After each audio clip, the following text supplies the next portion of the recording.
Great, thank you. And we have our screen share going. Wonderful. Welcome, everyone. Happy New Year. I hope everyone is doing well despite us still overcoming the pandemic and persevering. My name is Xavier Santiago. I'm the new chair of Community Board 11. I first want to give a big shout out to Nilsa Arama, our former chair, for being a great leader and having faith in me as well as serving as our vice chair. Today is January 18th. It is 6:41. We're calling this meeting to order. Tonight, we're joined by our district manager, Angel Muscane, and our community associate, Marlene Pierre. In order to conduct an efficient meeting, let's observe a few ground rules. No one may speak until granted the floor. This will allow for an orderly meeting. CB11 members, if you have a question about board business or wish to make a motion, please raise your hand through Zoom. If you click the participants icon, the participants panel should appear and you should find the raise hand function. If you still have technical difficulty, you may click the chat icon and relay your difficulty to the staff.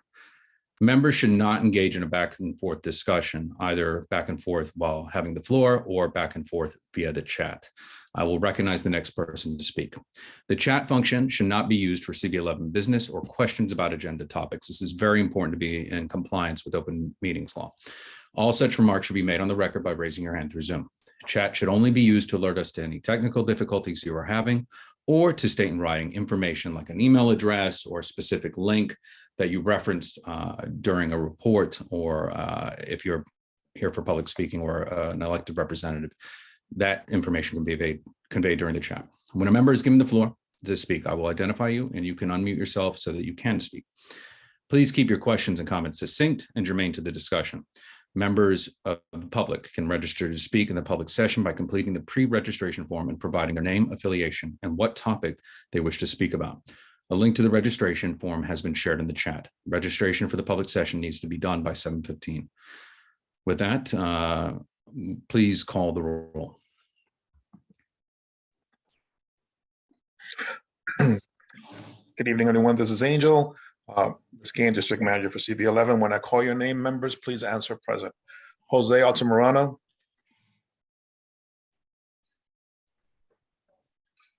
Leroy Andino.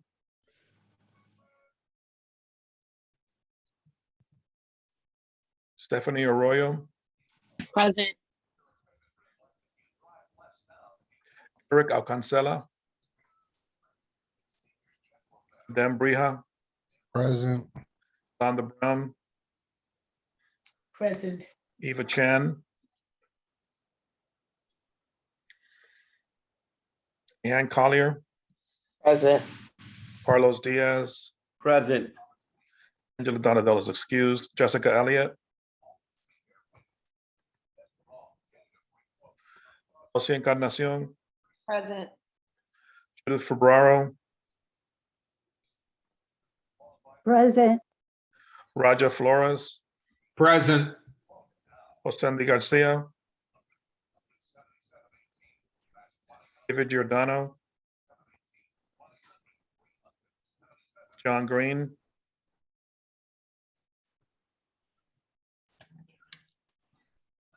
Robert Harvey. Present. Jada Heredia. James Horton. Present. Ivy Hume.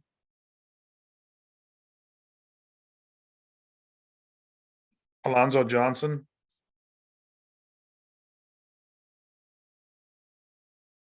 Robin Krinsky. Present. Thank you. Marissa Mack. Present. Giselle Malave. Present. Pat Martin. Present. Malik McCullough.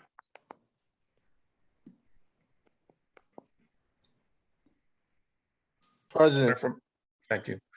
Jennifer Meyer. Present. Jessica Morris. Nelsa Orama. Present. Beverly Pabon. Present. Andrew Padilla. Miguel Pava.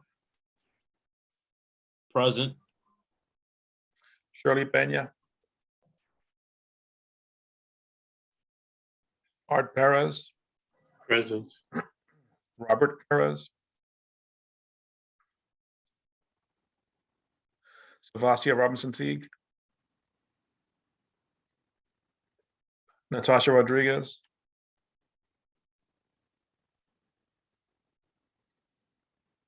Xavier Santiago, Present. Isaac Scott,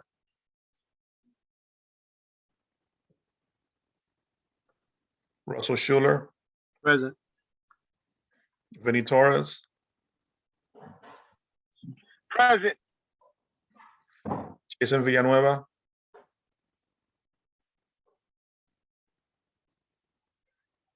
Andy Vivas Vasquez,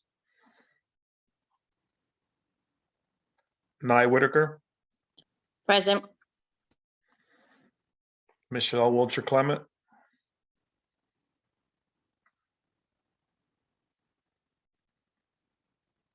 Jordan Wright,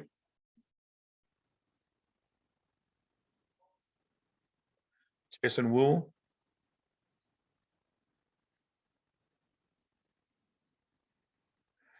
we do not have quorum yet. I'm going to call through the absence from earlier to see if anyone showed up while I was running down the list. Jose Altamirano, Present. okay. Leroy Andino, Eric Alcancela, Eva Chan, Jessica Elliott, Sandy Garcia, David Giordano, John Green, Jada Heredia, Ivy Hume, Alonzo Johnson, Andrew Padilla, Shirley Peña, Robert Perez, Savasia Robinson Teague, Natasha Rodriguez, Isaac Scott. Here. Thank you, Isaac. Jason Villanueva,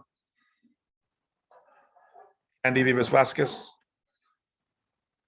Michelle Wilcher Clement, Jordan Wright, Jason Wu. You have quorum. Thank you very much, Angel. I appreciate that. The agenda for tonight's meeting was distributed ahead of time by the board office and was posted online. There is no objection. We will adopt the agenda as stated. Board members, if you object to adopting the agenda, you may raise your hand through Zoom.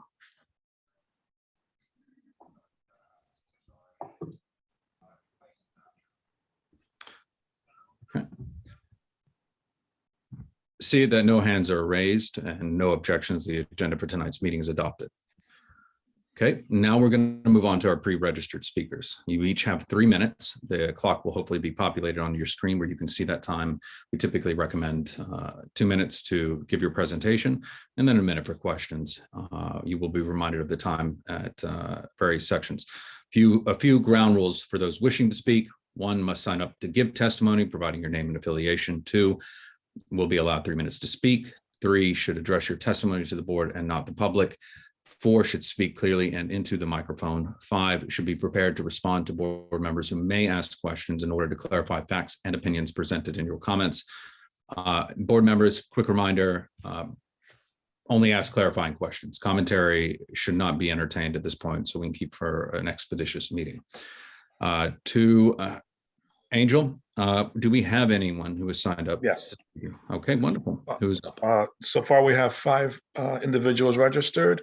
The first 3 in order will be Mariette Strauss, then Louis Bailey with React for Environmental Justice, followed by Alexis Marnell from the Classical Theater of Harlem. Mariette Strauss, you have the floor. Go ahead, Ms. Strauss.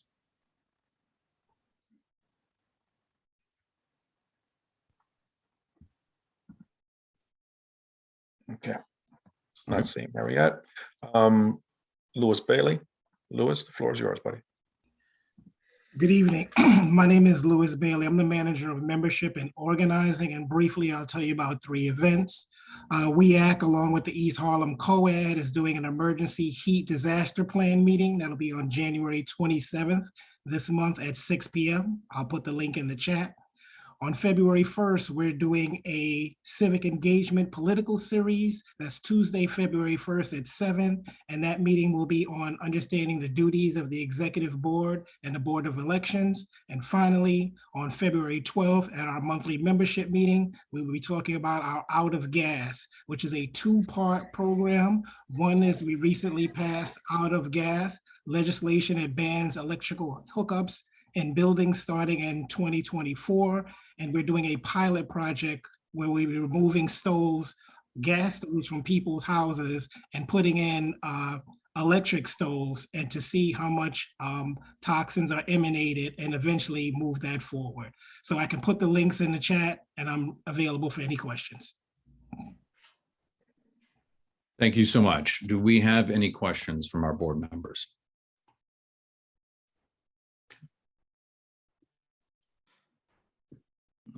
See, Beverly Pavone, your question, please. Good evening, Mr. Chair, and welcome to first board meeting. My question is, and hello to everyone else. My question is, sir, can you please repeat what program you're from? I'm from WEAC for Environmental Justice, located in Northern Manhattan, 33-year organization working on environmental justice issues. Okay, thank you so very much. Okay, great. Thank you, Beverly. You can lower your hand. I do not see any other questions from our board members. Thank you very much for presenting, and please send your information, drop it in the chat, also to email it to us so we have it at our office. Yes, I will. Thank you. Thank you. Be well. All right, next, Angel. Alexis Marnell with the Classical Theater. Yes, good evening, everyone. I'm just happy to announce that we will be back for our 9th annual Uptown Shakespeare in the Park. And this year, this summer, July, we will be presenting 12th Night from an Afrofuturistic perspective with music and dance. And we are very much hoping to bring back our pop-up vendor program, where local artisans can sell their wares prior to the show. And I will put my information in the chat in case anyone wants more information or has any questions. And that's it. Wonderful. Thou dost protest too much. Do we have any questions from our board members? Okay, definitely, please. I'm very fond of theater, as many know, and so please get that information across to us, especially because we'd like to activate our youth and our community to engage with the arts. It sounds fascinating, this rendition. And we always have room for volunteers, and we can also do training for youth if they're interested in specific behind the scenes theater jobs. That's outstanding. That would be great. Please drop your information in the chat. I'll leave my email. I see Marissa Mack. Hi, Alexis. Thank you for presenting. Actually, you just answered one of my questions in regard to either training or internship for people from the community. So it's great that you guys have that. We'll definitely look for your information in the chat. And then second, in regards to vendors that may want to come from the community, what does that look like, and kind of like what's the appetite for that, and what should people do in that sense? Thank you. Well, of course, we weren't allowed to do it this past summer due to COVID, and we couldn't do it the summer before because we weren't there. But it is working with putting out, like I say, an RF, not a call, for any vendors who want to set up and sell, let's say they're potters or fiber artists or sculptors, or have clothing that want to sell their wares, and we want to be able to bring an economic boost to the area. We also pride ourselves on advertising businesses in the local area in our programs, both digital and printed. for no cost. No, we don't ask for anyone to pay for advertising because we want our patrons to go to the restaurants, go down to grandma's place and buy a toy, stop and get an ice cream at Sugar Hill Creamery, things of that nature. I do plan to reach out to Union Street Settlement to see if there are any businesses that they have that would be interested in the pop-up shop as well. Perfect. And I would just also ping Uptown Grand Central in addition to Union Settlement as well. I'm But sorry, thank you I for couldn't hear sharing. you. Which was the other agency? Uptown Grand Central. Yep. Okay, thank you. And Union. But I will contact you separately. Thank you. Thank you. Thank you very much. I'm seeing no other hands. Moving on. Thank you very much for the presentation. Who's next, Angel? Noel Alicea, Metropolitan Hospital. Hey, Noel, the floor is yours. Hi, how are you? I'm doing well. Happy New Year, please. Happy New Year to all of you. Noel Alicea from Metropolitan Hospital, your local community hospital. We're on First Avenue between 97th and 99th Streets.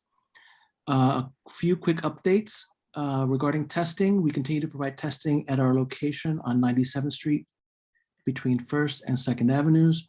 We provide PCR testing there, which goes to a lab, and then you get results between 24 and 72 hours. The testing site is open Monday through Friday from 7 a.m. to 7 p.m. and Saturday and Sunday currently from 7 to 4 p.m.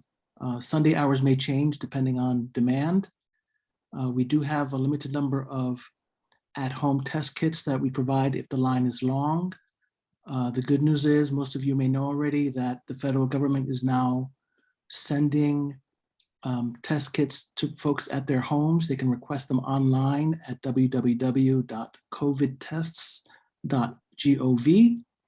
I think there are still some glitches with ordering in terms of multi-dwelling units and things like that, but the site is supposed to officially go live tomorrow. It's up now. There is limited amount of at-home testing available for people who are immunocompromised and or over age 65. Folks can call 929-298-9400 to request more information, to get an appointment, to have somebody come to their home to provide testing. That's for New Yorkers. In terms of vaccine, we continue to offer vaccine in our vaccine center. We have Pfizer vaccine and boosters for 12 and up. We have pediatric vaccine in our pediatric service by appointment. In our vaccine center, we do have limited amount of walk-ins, but we encourage appointments. The hours there are 7 a.m. to 6:30 p.m. and Saturdays 8 a.m. to 3:30. To make an appointment, people can go to nyc.gov/COVID vaccine. Last, if taking care of your health is one of your New Year's priorities, one of your resolutions, you can reach out to us and we can connect you to primary care or specialty care if you need it. Reach out to us at 212-423-6262. Thank you. Thank you, Noel. Do any of our board members have any questions?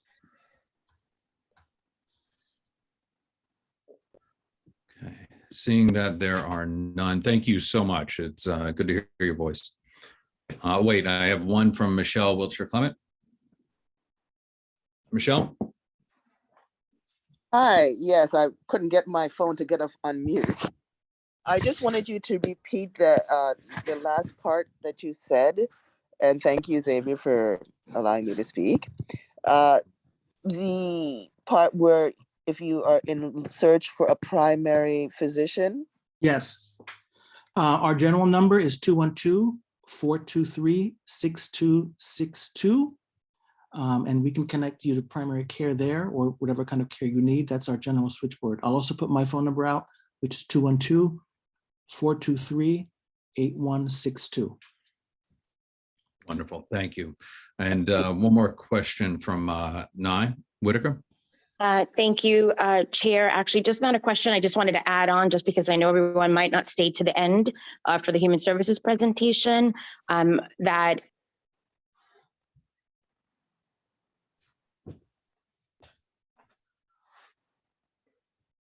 we lost you, Nye.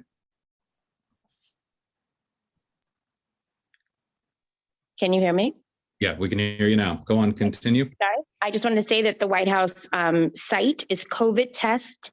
It's COVIDTEST.gov, so .gov. They will send up to 4 free at-home COVID tests to your home. And just because I know a lot of people in our community are not online, if you're unable to place an order through the website, you're able to call 281-801-5285 for English assistance, 281-801-9590 for assistance in Spanish, and I will drop that information into the chat as well.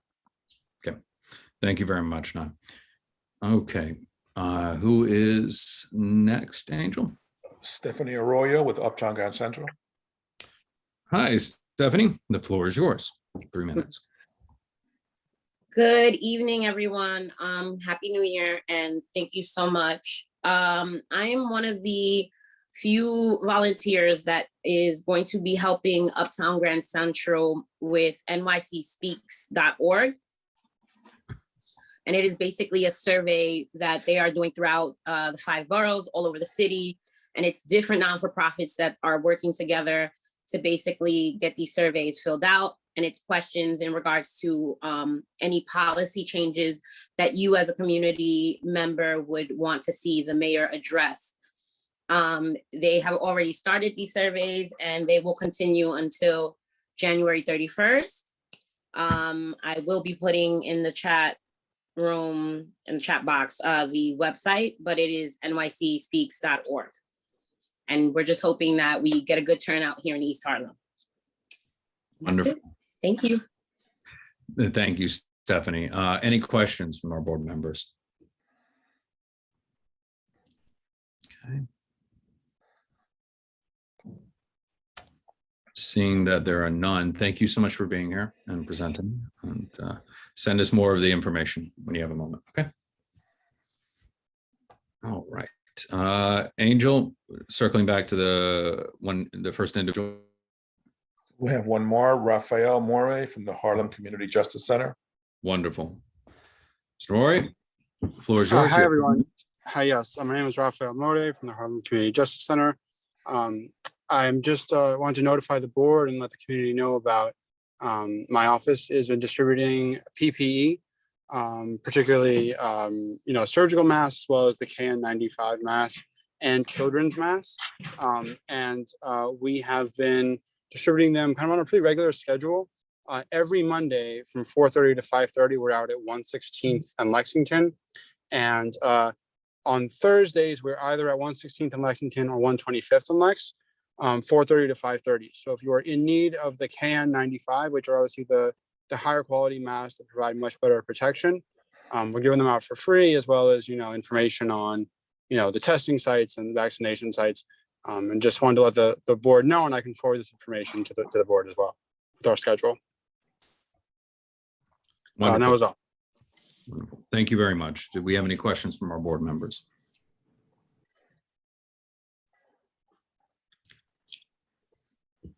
All right, see that there are none. Angel?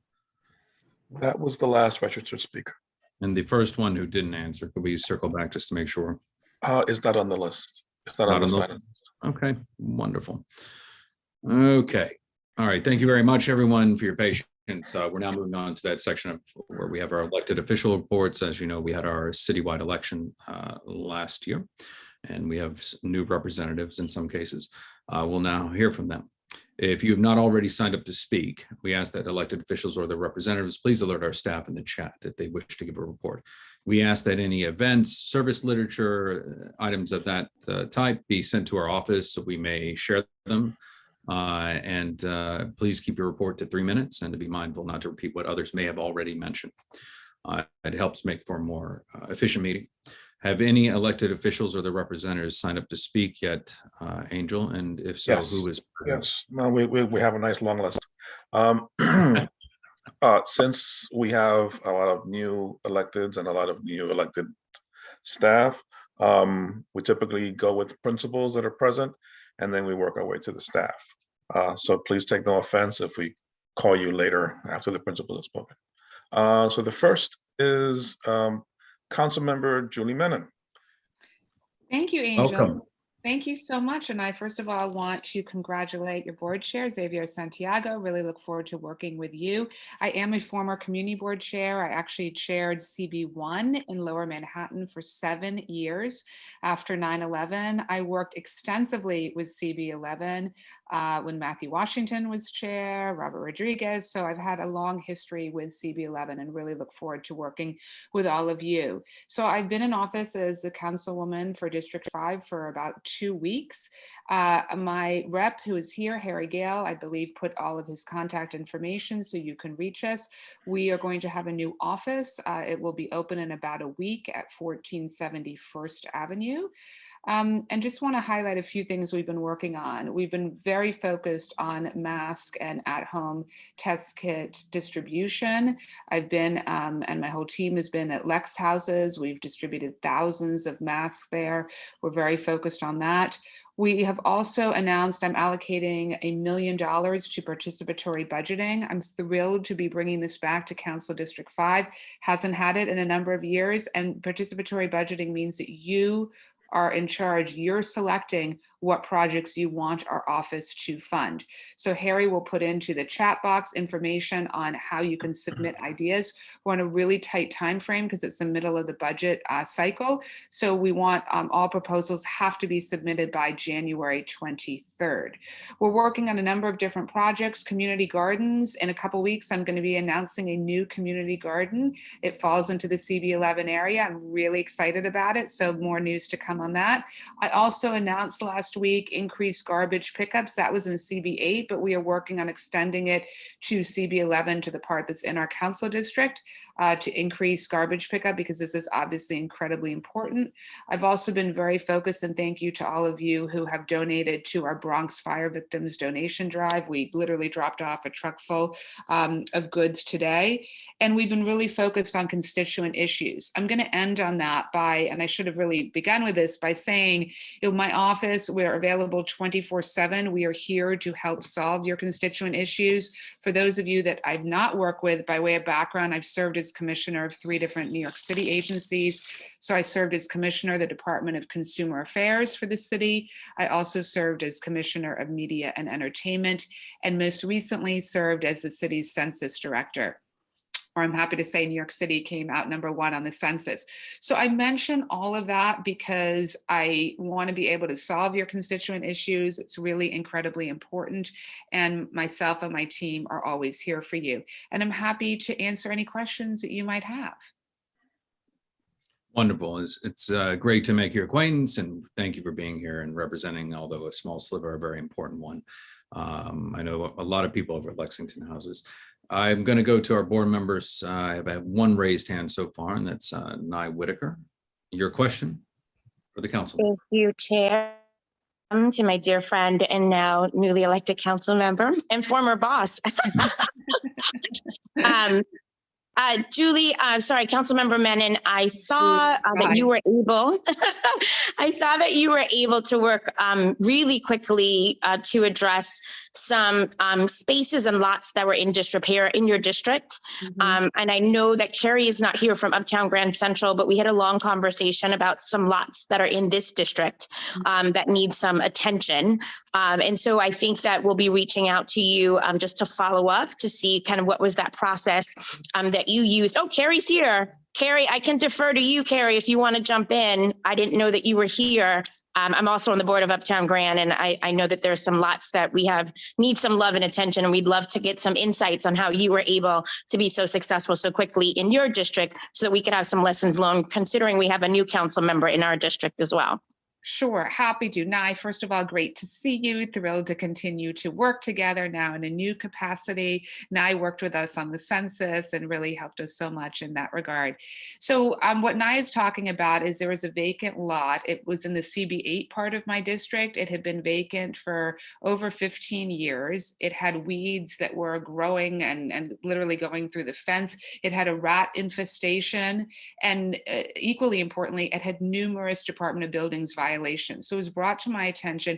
I came in, called up the owner and said to them that they needed to address the rat infestation, they needed to address the weeds, or I was going to introduce legislation into the council that mandates that when you have a vacant lot that has been sitting there unkept in that kind of state of disrepair, that the onus is on the landlord to do something about it. And furthermore, I believe that those kinds of sites should be viewed as temporary community gardens. In other words, why are we allowing these sites to just sit there year after year in a state of neglect? So I got them to address the rat infestation. We got them to clear the whole thing, the weeds. It's completely clear the lot now.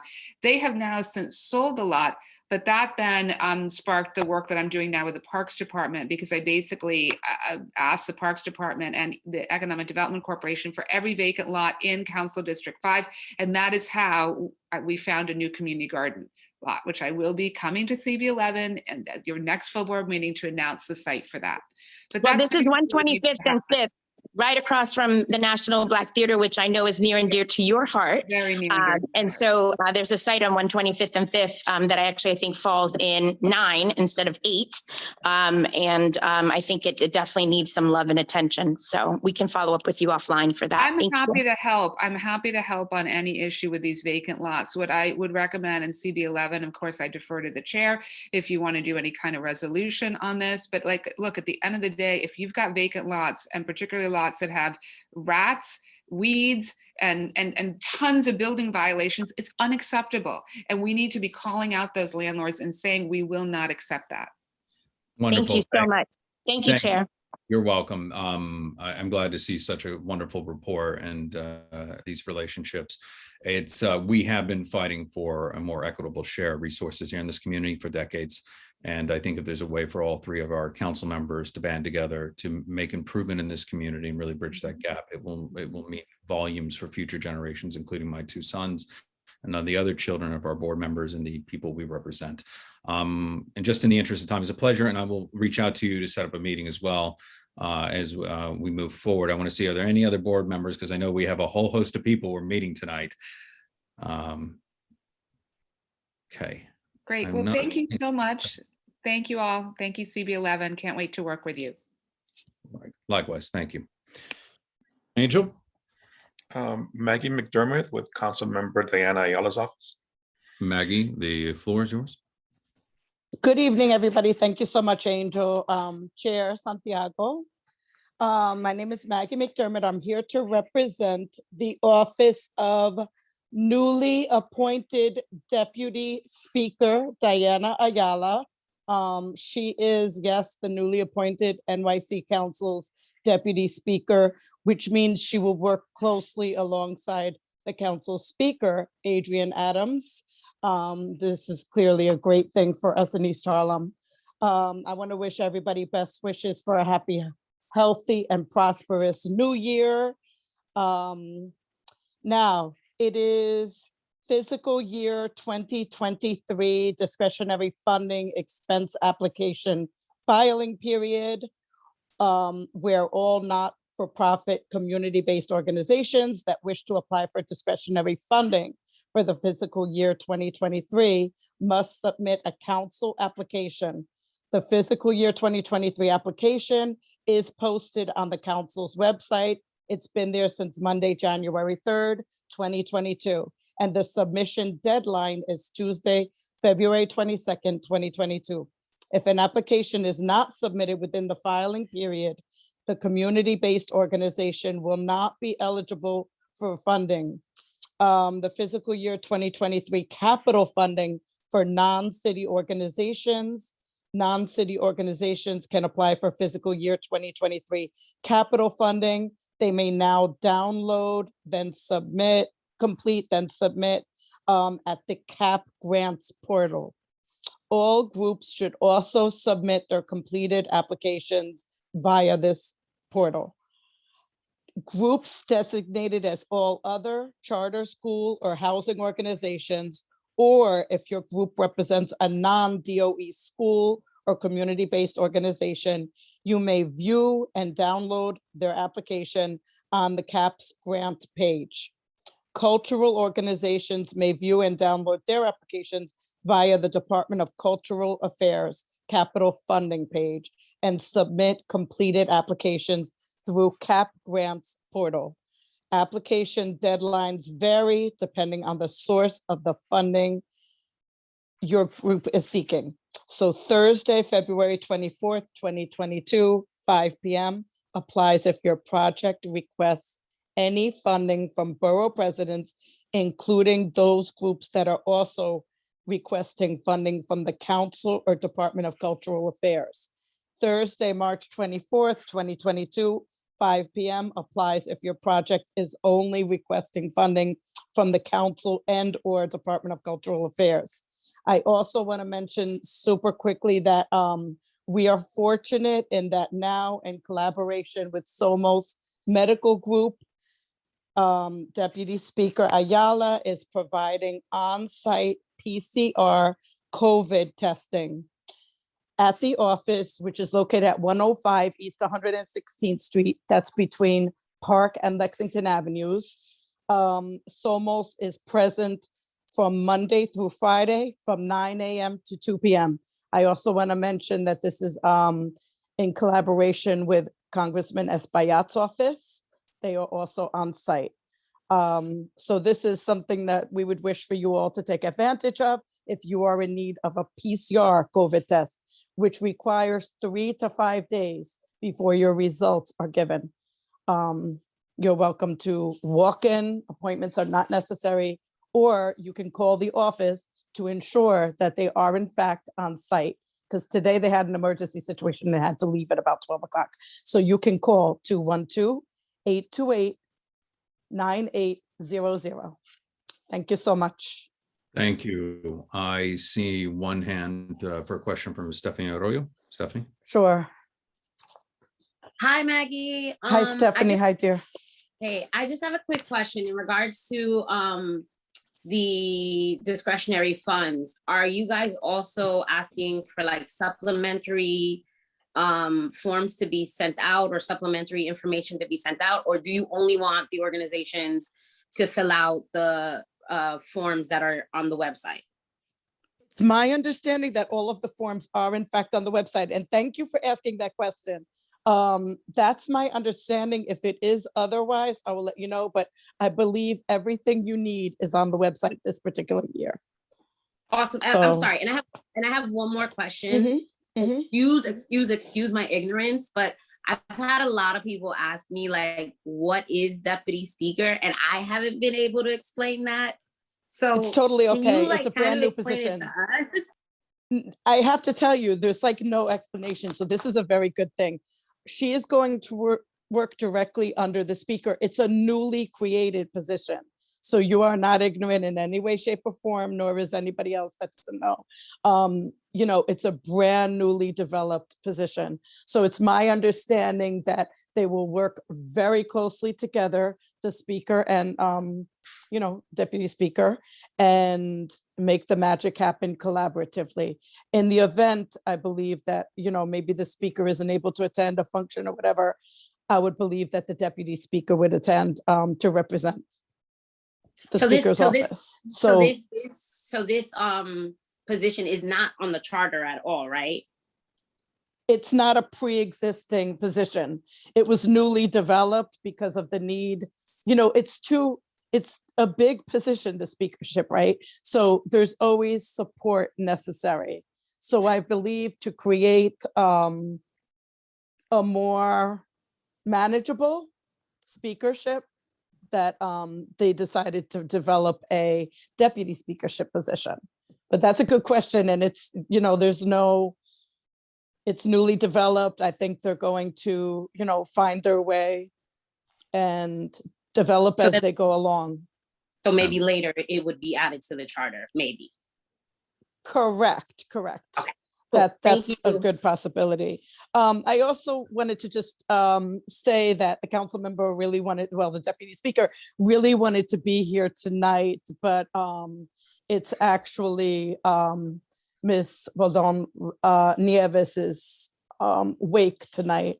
And that is the 19-year-old young lady who is related to the deputy speaker. It is her wake, and Diana is there lending support to her fellow family members. So she really wanted to be here with each and every one of you, but is unable to manage both things, unfortunately.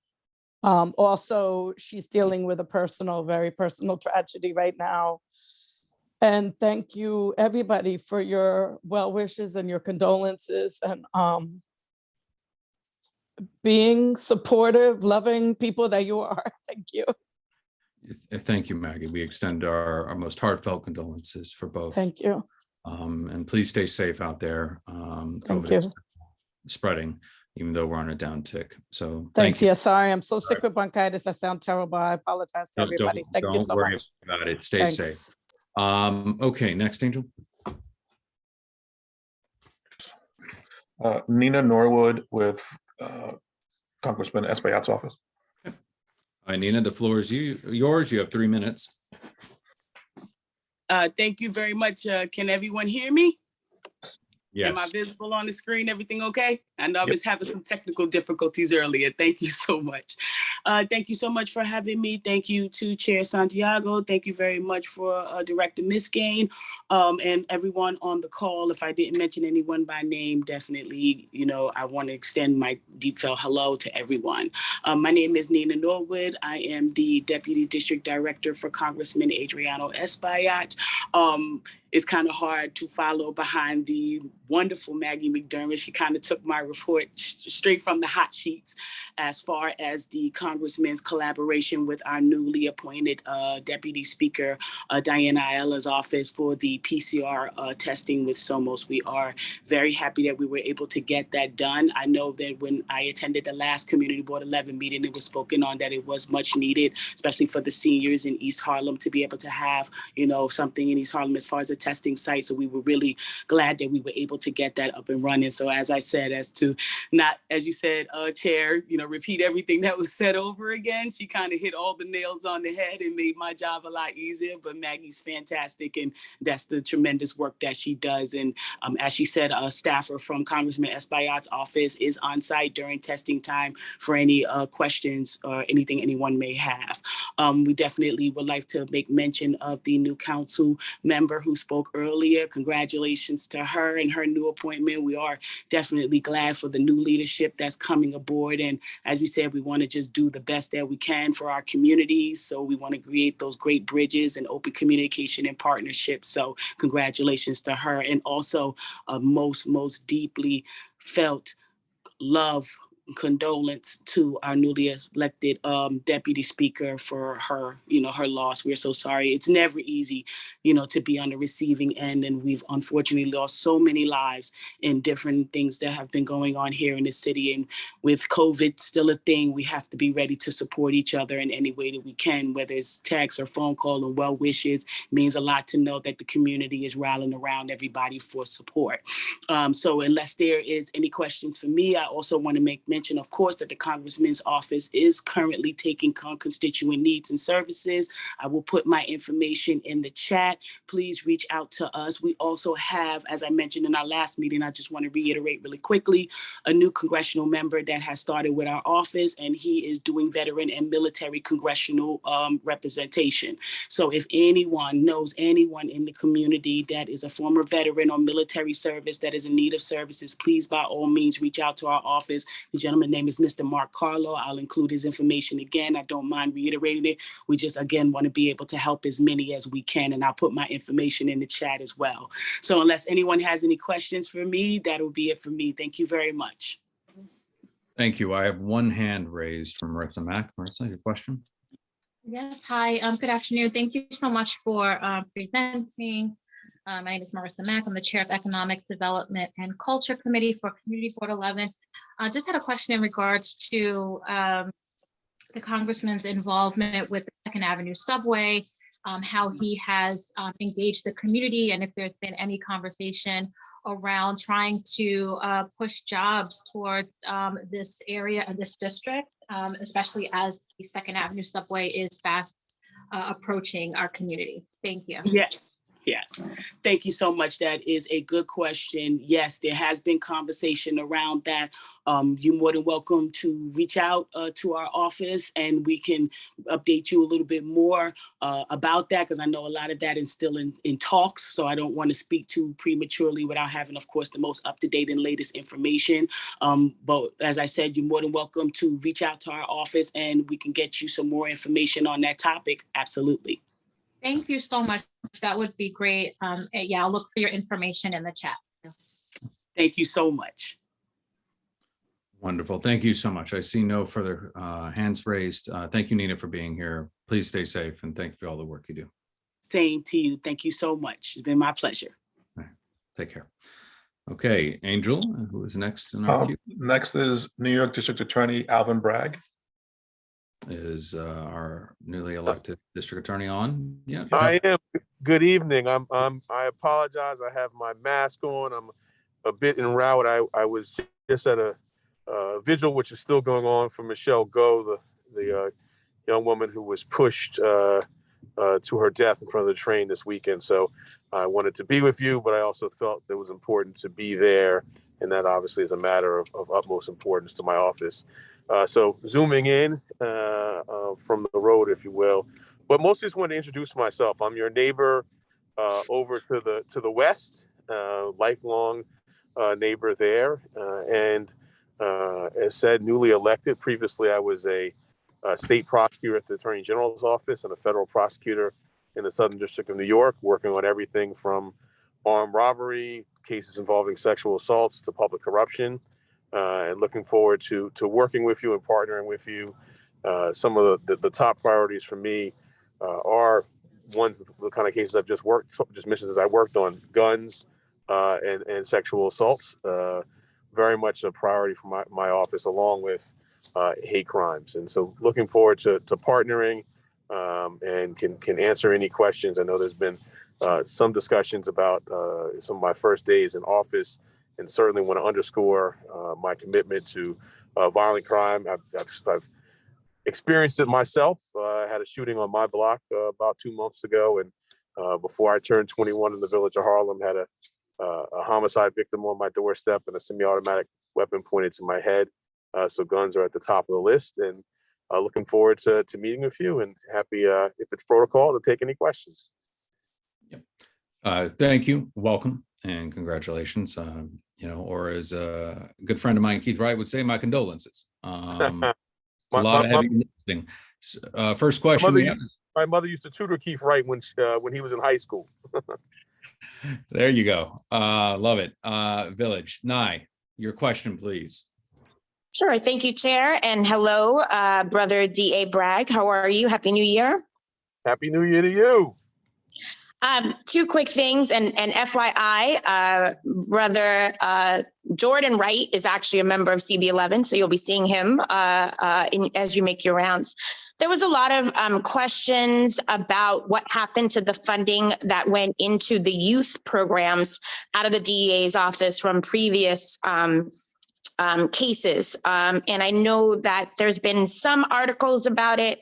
I know you've only been there a couple of weeks or days actually, but would you be able to provide, or your office provide, an update as to what happened to those funds? Because I know now it has caused a real great rift in programs that, thought that they would be up and running for our community, that now seem like they have a budget shortfall. So any information you can share about that, where you guys are and where you're going with that, would be great.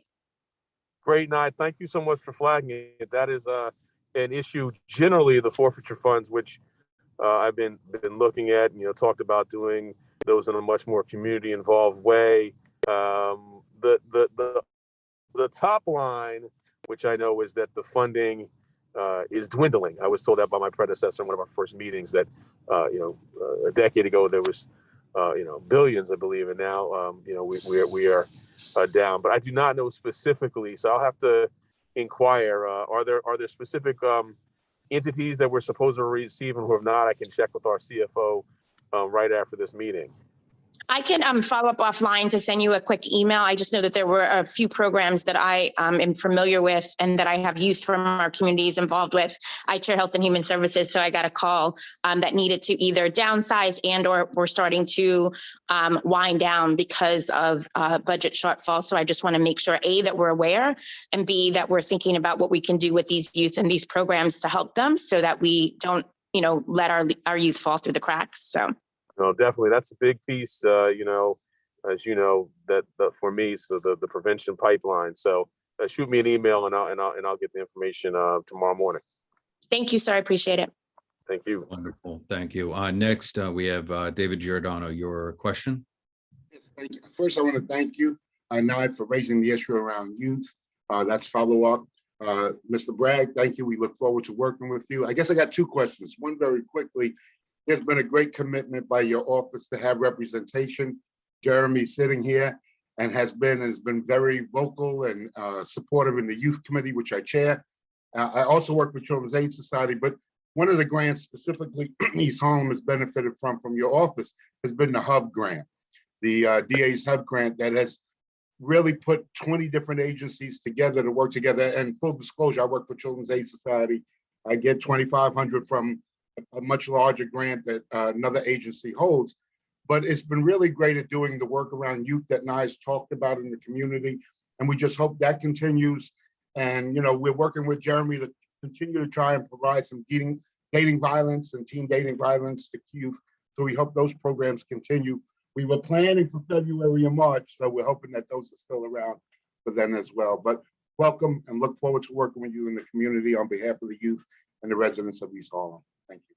Thank you so much. Look, I've only been there 2 weeks and change, but in that time I've come to realize all the great contributions of Jeremy and Estelle on all the great things they're doing in the community, and we're looking to continue that and also to find ways to sort of enlarge our staff so we can do more in that space. Children's Aid Society, I used to live right across from y'all on 118th. I know the great work y'all do. And yes, definitely, I'll follow up. And if there's particular programs, you mentioned the hub that I should be focused on, definitely please let me know. You reach out to Jeremy if you want to, and he'll let me know, and we'll follow up on these funding streams. They're critical for the long-term stability of our neighborhood. Wonderful. Thank you. Thank you. Before we move on, I know in light of the senseless murder that happened to Crystal Baron-Nieves, we've had a lot of feedback coming in, and where our boots on the ground is with our public safety and transportation. And I would like to personally invite you to come on February 8th and at 6:30 p.m. If you could carve out time to come to that committee and present, where you can have a more holistic conversation, that would mean volumes. Great. I'm happy to do it. Like I said, I'm a little on the roads. I don't have a pen, but Jeremy and Estelle, just shoot me a note. It's critical to engage. Obviously, I'm following and overseeing from a case perspective, but our conversation's got to be what we can do to prevent in the first hand. And want to really talk and dive into you on what we're thinking about on guns and gun racing and connecting that with some of the youth work. So yeah, I look forward to it. That would be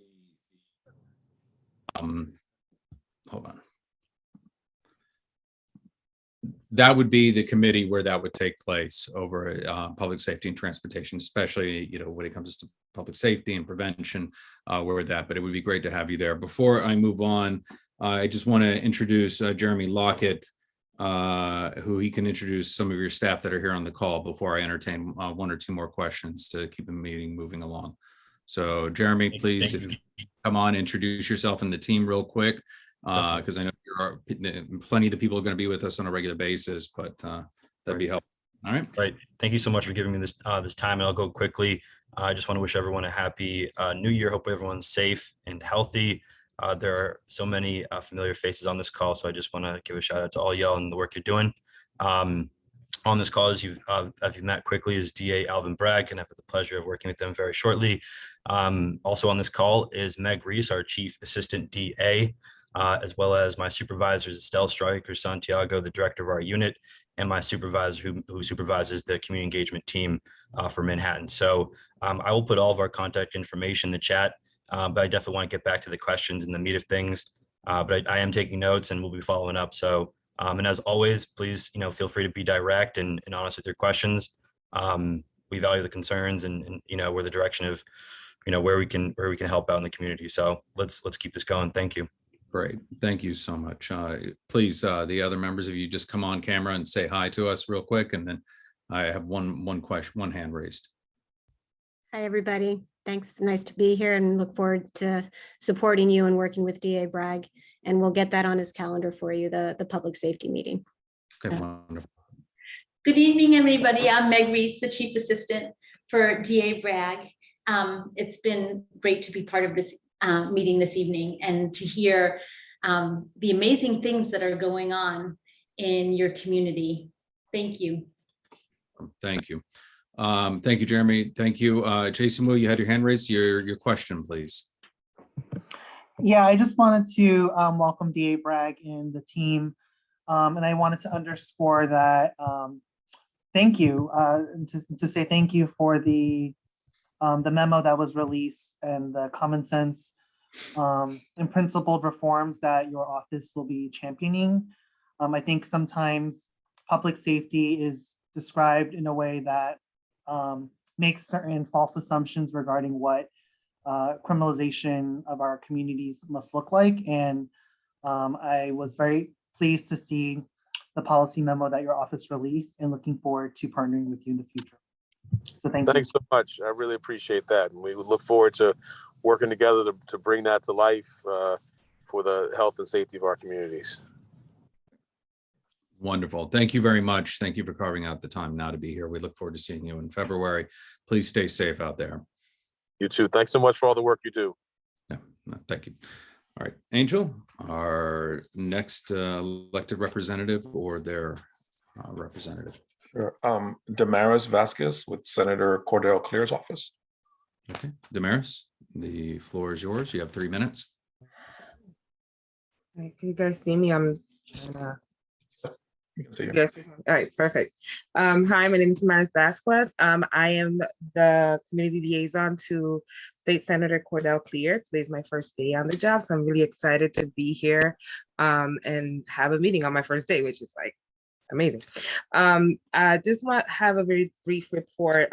State Senator Clear just received her assignments, and she told me to communicate those to you guys. She is the chairwoman on women's issues. She's a member of the Health, Cities One, Commerce, Economic Development, and Small Business Committee, also Consumer Protection and Disabilities Committee. So it's a very big thing. She's really excited. Right now, what's on her mind and what's dear to her is getting the message out regarding ERAP and also hopefully bringing attention to the moratorium. But those are her main focal points. She wanted to be here tonight, but there was another meeting, so here I am. And I look forward to being the person to get the message out there on her behalf. We'll be working directly with East Harlem, especially CB11. So thank you.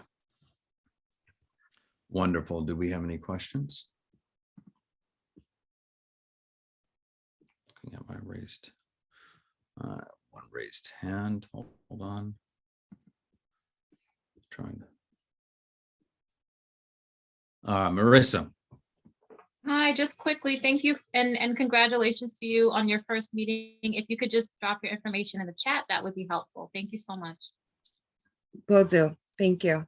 And thank you. I've seen on the chat a lot of congratulations. Thank you. I'm really excited. Wonderful. Any more? Well, Okay. Thank you. Next. Next is Stacy Marius with Assemblymember Dickens' office. Okay, Stacy, the floor is yours. You have 3 minutes.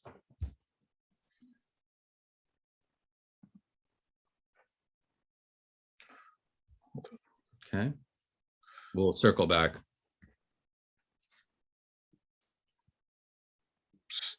Stacy, you there now? Hi, yes, Ah. hi, can you hear me? Yes, we can hear you. Oh, sorry about that.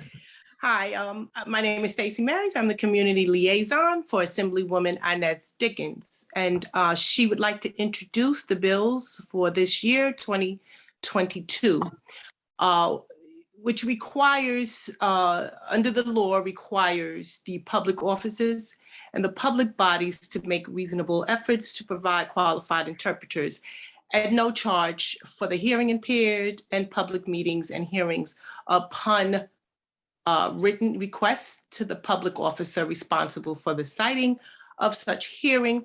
Also requires installation in the use of assistive listening devices. So this bill also amends Section 103 of the Public Officers Law to ensure the provision of the interpreters at meetings conducted by public bodies, as well as requiring certain hearings rooms to be equipped with assisted living devices, listening devices. So that was one of the bills. I'm going to move on to the next bill, which requires the Department of Education and the New York State School for the Deaf to jointly select language development milestones from existing standardized norms for purposes of developing a resource for use by parents to monitor and track the deaf and hard of hearing, children's expressive and receptive language acquisition and development stages toward the English literacy. The purpose of this bill establishes that the department provide the advisory committee with a list of language development milestones of which shall or be aligned with existing infant, toddler, and preschool guidelines, state standards in English language arts, and existing instruments used to assess the development of children with disabilities pursuant to the federal law. So I'm going to move on to the next bill, which she is introducing, which relates to the racial and ethnic makeup of the Board of Parole, which requires the ethnic and racial makeup of the board to resemble the racial and ethnic makeup of the state's prison population. The provided further that all new appointments shall be made so that the racial and ethnic makeup of such board resembles the racial and ethnic makeup of the state's prison population. And increasing the number of board members would allow them to give each case the attention it deserves and to make sure that each inmate is accorded a thoughtful and complete review of his or her record. And it may also permit the board to return to in-person interviews. The last and final bill that Assemblywoman Inez Dickens wants to introduce provides for the allocation of monies for dental health services in the Medicaid Managed Care Program, the Child Health and Insurance Program, and the Family Health Plus Program. The purpose of this bill requires that 80% of monies for dental services under the Medicaid Managed Care Program, the State Child Health Insurance Program, which is SCRIP, and the Family Health Plus Program be sent on the actual provision of the dental services to patients, and then no more than 20% be sent on administrative cost. This bill, Section 2, would amend Section 36(4)(J of the Social Services Law to require that authorized entities under the Medicaid Managed Care Program spend not more than 20% of the monies allocated towards dental services on administrative costs, which are at least 80% being spent on actual dental care for patients. So that's it for the bills that she would like to introduce for this year. Great. Before we open up to any questions, I just would kindly extend our thanks and Happy New Year. And please express our invitation to have her attend either our full board or some of our committee meetings. Okay. Okay. Wonderful. Thank you so much. Do we have any questions from our board members? Seeing no hands that are raised, I just, again, as a reminder, as I said at the beginning, if you please drop your information in the chat, your contact information, a condensed block, so that way people can copy and paste and save that for future outreach. Just a quick reminder, as well as any other pertinent information, links to events, et cetera, and so on. Next, Angel. Sure. Philip Ellison with the Public Advocate's Office. Philip, the floor is yours.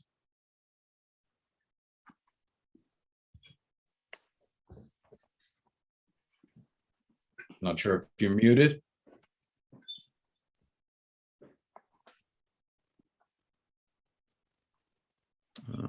Not seeing. Might have fallen off. Okay, let's move on to Angelica Perez with the Mayor's Office of Community Affairs. Okay, Angelica, Mayor's the Community floor Affairs is Unit. yours. Okay, the floor is yours. You have 3 minutes. Thank you. Hi, everyone, and Happy New Year. My name is Angelica Perez. I'm from Community Affairs Unit over at the Mayor's Office. And I'm just here to briefly update you on 2 new appointments. As you know, we have a new CAU commissioner. His name is Fred Kreisman. He actually previously served under Mayor Bloomberg for about 12 years. He started off as a Brooklyn Borough Director and then went on to being a Deputy Commissioner. He also served on the Board of Directors of the Brooklyn Navy Yard Development Corporation from 2005 to 2016. And he recently worked at Capilino, serving as a Managing Director. Our new commissioner is very community-oriented, and he just wanted to basically let everyone here know that we are really looking forward to working with everyone. I will drop off my contact information in the chat, and please feel free to reach out. As some of you know, our former commissioner, Roberto Perez, is now the head of Intergov Affairs. So for all the electeds here and their liaisons, you can always contact them for Intergov matters. And something very dear to all of our hearts, obviously, is public safety. And the mayor appointed, as you know, Philip Banks as deputy mayor for public safety. And he most recently served as the New York City Police Department chief of department. So we are really, excited and looking forward to new developments, and I'm hopeful, to bring you information as time goes on and things are being planned. So I just wanted to say hello, introduce myself. Here's my email, and I'll put my work number as well. And nice to meet everyone. Welcome. Thank you so much for being here. Do we have any questions from our board members? Okay. See it that there are no hands raised. Thank you very much for being here and your presentation. We look forward to having you attend future meetings as well. Okay, Angel. Okay, Philip is having a technical issue. He's back on now. Philip Ellison with the Public Advocate's Office. Philip, the floor is yours. You have 3 minutes. Happy New Year. It will not take that long, but I'll just give, an update. Happy New Year to CB11. I'm glad to be with you in the community and so many folks that I do know personally. Thank you, Angel, and for your patience. So the top lines, I wanted to make sure, I'm in transit, I wanted to make sure that, a little bit about at the end of last year into January, the public advocate, a couple of things are top line for him. One, he experienced COVID himself, like many other elected officials and people on our board. But, firsthand, seeing the challenges for many of the folks that he'd been advocating for, whether it's data, during the beginning of the pandemic or the accountability, but particularly some of the challenges that has affected people around the shortages of staff, dealing with schools. And so promoting the remote option as an option, that needs to be had, and really pushing in addition to the testing availability and trying to push on that lever. And so that was kind of coming into the new year and what he was dealing with that I think really is shapes the way that he views what's going on in the city.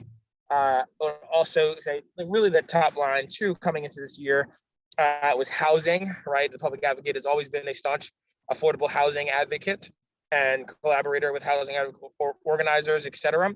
He put a new member on the city planning commission in terms of his appointee.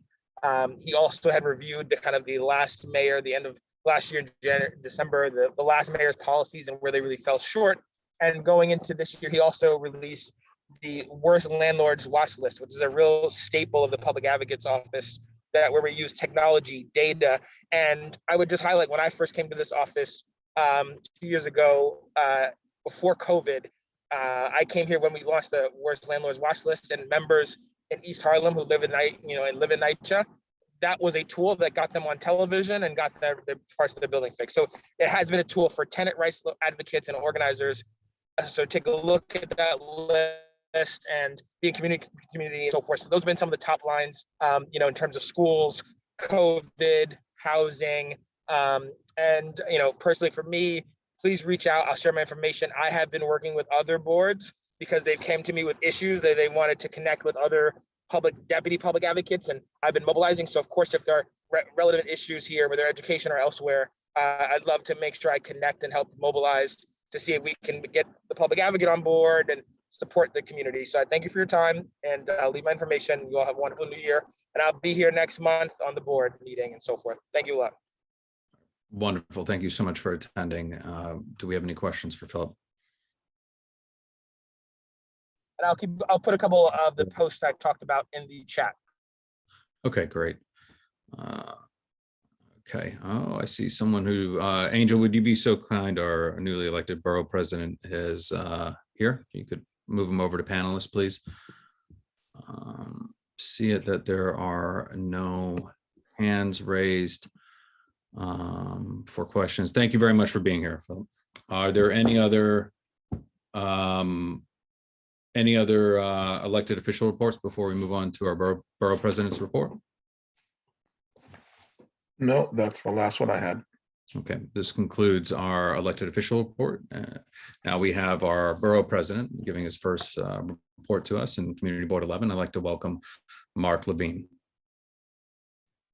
Chair Santiago, thank you so much. It's wonderful to see all my friends here in CB11. I've spoken to you before in my former capacity as city council member, but this is my first time addressing you as the new Manhattan Borough President. I could not be more honored and excited to work with all of you in the months and years ahead and to tackle the many challenges that we face in this borough, in the city, in Community Board 11 right now. And I am taking over this important role at a moment of crisis for Manhattan, for New York City, as we continue to fight through this pandemic. There is encouraging news of late that we're over the worst of Omicron, but we understand that we have more work to do to battle this pandemic to the point where it doesn't disrupt our lives and threaten us as it has for so much of the past 2 years.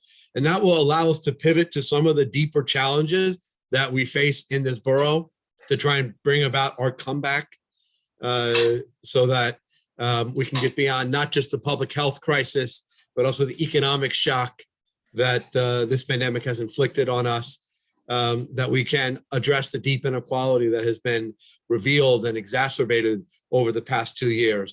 Not to exactly remake Manhattan of 2019, because there was a lot that was wrong, but to help us come back as a fairer, more just, safer, healthier, stronger Manhattan. We can do that. And I know that there's high stakes for East Harlem, for CB11 as well, as you confront many of the most serious challenges facing our borough.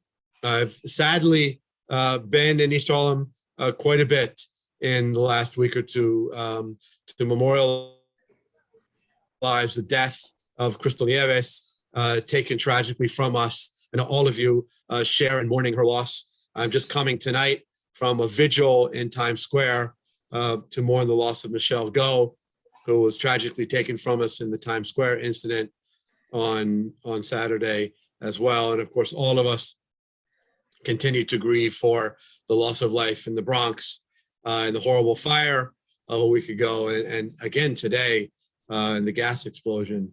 It's been a challenging time for Manhattan and New York City, no doubt. I want you to know how committed I am to directly address the challenges of East Harlem, the imperative of creating more affordable housing, the imperative of addressing the homelessness crisis, which has really a human rights catastrophe, the result of years of failed policy in the city, in the state, in this country. And I am committed to work directly with all of you to address it, to address the crisis of mental health that directly impacted the tragedy I referenced in Times Square, to address the crisis of addiction, that of course directly connects to homelessness and public safety and so much more.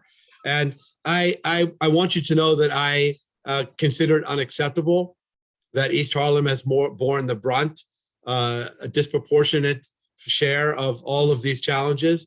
I, as former chair of the health committee, believe deeply in the need to have treatment services for people suffering with addiction, but that it's unfair to have so much of those services concentrated in East Harlem. And across the board, I'm looking for equity in this borough, in this city, in the way that we cite both assets and also infrastructure, which presents challenges in neighborhoods. And there are assets that we need fairly distributed as well, whether it's mass transit infrastructure, parks infrastructure, but also we have to have fairness in how we distribute treatment services and more. And I'm committed to you in this fight. I've worked with many of you already on these issues. And as your new borough president, we'll continue to partner with you. So I'm going to pause. I see there's hands up. Mr. Chair, if appropriate, I'm happy to take questions. I understand you have a big agenda, so I'll respect your time constraints, but also happy to take questions now. I want to point out that the wonderful Isabel Abreu is here from my office and is continuing as our representative here in East Harlem. She is wonderful. And we recently appointed a new director of community affairs for the borough president's office, someone who may be known to many of you, Tricia Shimamura, an East Sider, who's absolutely off to an amazing start. And we also have a deputy borough president we recently appointed, who may be known to many of you more from the Central Harlem side, which is Keisha Sutton James. So we have a great team uptown and borough-wide that's ready to continue working with you. And I'm going to pass it back to you, Mr. Chair. Thank you and welcome, Mr. Borough President. We welcome you and thank you for seeing the lack of equity in our community and the long-term impact. I have time for just a few questions. First up was Nye Whitaker and then Marissa Mack. Your questions for our Borough President. Sure. Thank you, Chair. And congratulations and welcome to my brother, our new Manhattan Borough President. Thank you so much. Thank you. Thank you. First of all, I just want to say I'm very proud to hear you make that statement. We had a very good partner in the previous Manhattan Borough President, Gail Brewer, and making sure that we recognize that there needs to be a shift in the mindset about what is cited in East Harlem. And we do have a resolution that we passed that we will definitely re-up to your office, asking that there be a moratorium on any new sightings or expansions in this district until we have a chance to evaluate the services. So I hope that you will support us with that. But my question is actually about COVID. You had put out literally less than 30 days ago a really great, I think it was like a 16-point plan on what the city should be doing as they move forward. But now that we've seen the shift in Omicron, everyone's saying that the numbers are starting to decrease. I don't want anyone to take their eyes off the ball. So I was just hoping you might re-up what your sense is coming from being the chair of health at City Council now to this role, having had COVID yourself. What do you see as kind of the next steps, particularly in an under-resourced place like East Harlem? Thank you so much, Nye, for those comments and for your kind words and for your leadership here in the community. It's incredible. We're entering our third year of this pandemic. And that we're off what in some ways was a record-breaking surge. Probably half of you on this Zoom have gotten hit by Omicron. I had it for a second time. I got it about three or 4 weeks ago. And I'm hoping that those of you who have been hit are doing well. There is good news in what seems to be some decreasing numbers of cases and positivity after this horrible peak of about 10 days ago. But I appreciated the caution in your message, Nye, because we have been confounded by this virus again and again, and we should be careful about making predictions. We should prepare. This virus will be with us for a long time, maybe forever, and that we're going to have to continue to be smart in how we fight back. Not at the current level, I hope, of disruption, but this is still a time for people to be cautious. We are seeing daily over 20,000 COVID cases, which is until a month ago was an unthinkable number. an unthinkable number. We thought it was 1,000 cases as a crisis just a few months ago. We're still at hospitalization levels that exceed by far what we had last winter, and are rivaled only by that first terrible spring. And they haven't been dropping, hospitalizations have not yet been dropping precipitously. We hope they will, but this is still a time for people to use masks, still a time for people to get tested regularly, still a time for people to avoid particularly large indoor social gatherings. And I've called for a number of measures to protect us, to expand the capacity for testing, to expand the availability of home-based self-testing, to expand the availability of high-caliber masks, to work on indoor air. This is something that I'm going to be working on intensely. We actually launched a COVID recovery task force chaired by someone you probably know very well, former Deputy Borough President Aldrin Bonilla, that we've already identified indoor air quality as a long-term fight, whether it's in housing units or in schools or in office. And actually, one of the things I called for in the 16-point plan that we put out 2 weeks ago is that for low-income families in housing that does not have good air circulation, that the city would provide a HEPA filter so that they can be safer, because we do know how much indoor air quality is critical. And lastly, I really want the city to create a portal so that you can report if you have a self-based home test. Right now, there's no easy way to do that. So there's a lot in that plan that's still relevant, and I work forward. I know how much CB11 cares about public health. You've been really strong in this pandemic, and I want to continue to partner with you on that. Thank you so much, Matt. Thank you. Thank you. Thank you. I'd seen Marissa's hand up, if she lowered it, so I'm presuming that the question that she had was answered. Oh, no, pop back up. Beverly, pardon. You're muted, Beverly. Thank you, Mr. Chair. Shalom, Borough President. Shalom, Beverly. Great to hear your voice. Good to see you as the Borough President. You've been very helpful as a community council member. So I know your work will continue as a Borough President for all of Manhattan. My question is with the big fire that happened in the Bronx. Yes. We have a lot of buildings, old buildings that doesn't have, I guess, any type of systems to monitor fire alarms. People take their fire alarms out because they're cooking and something burned, they never put them back in.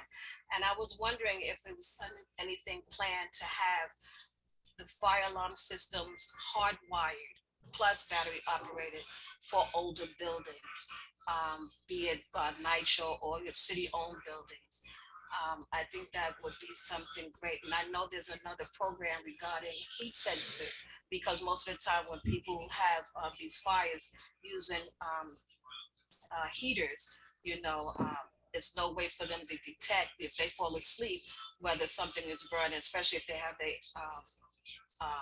fire alarm disconnected.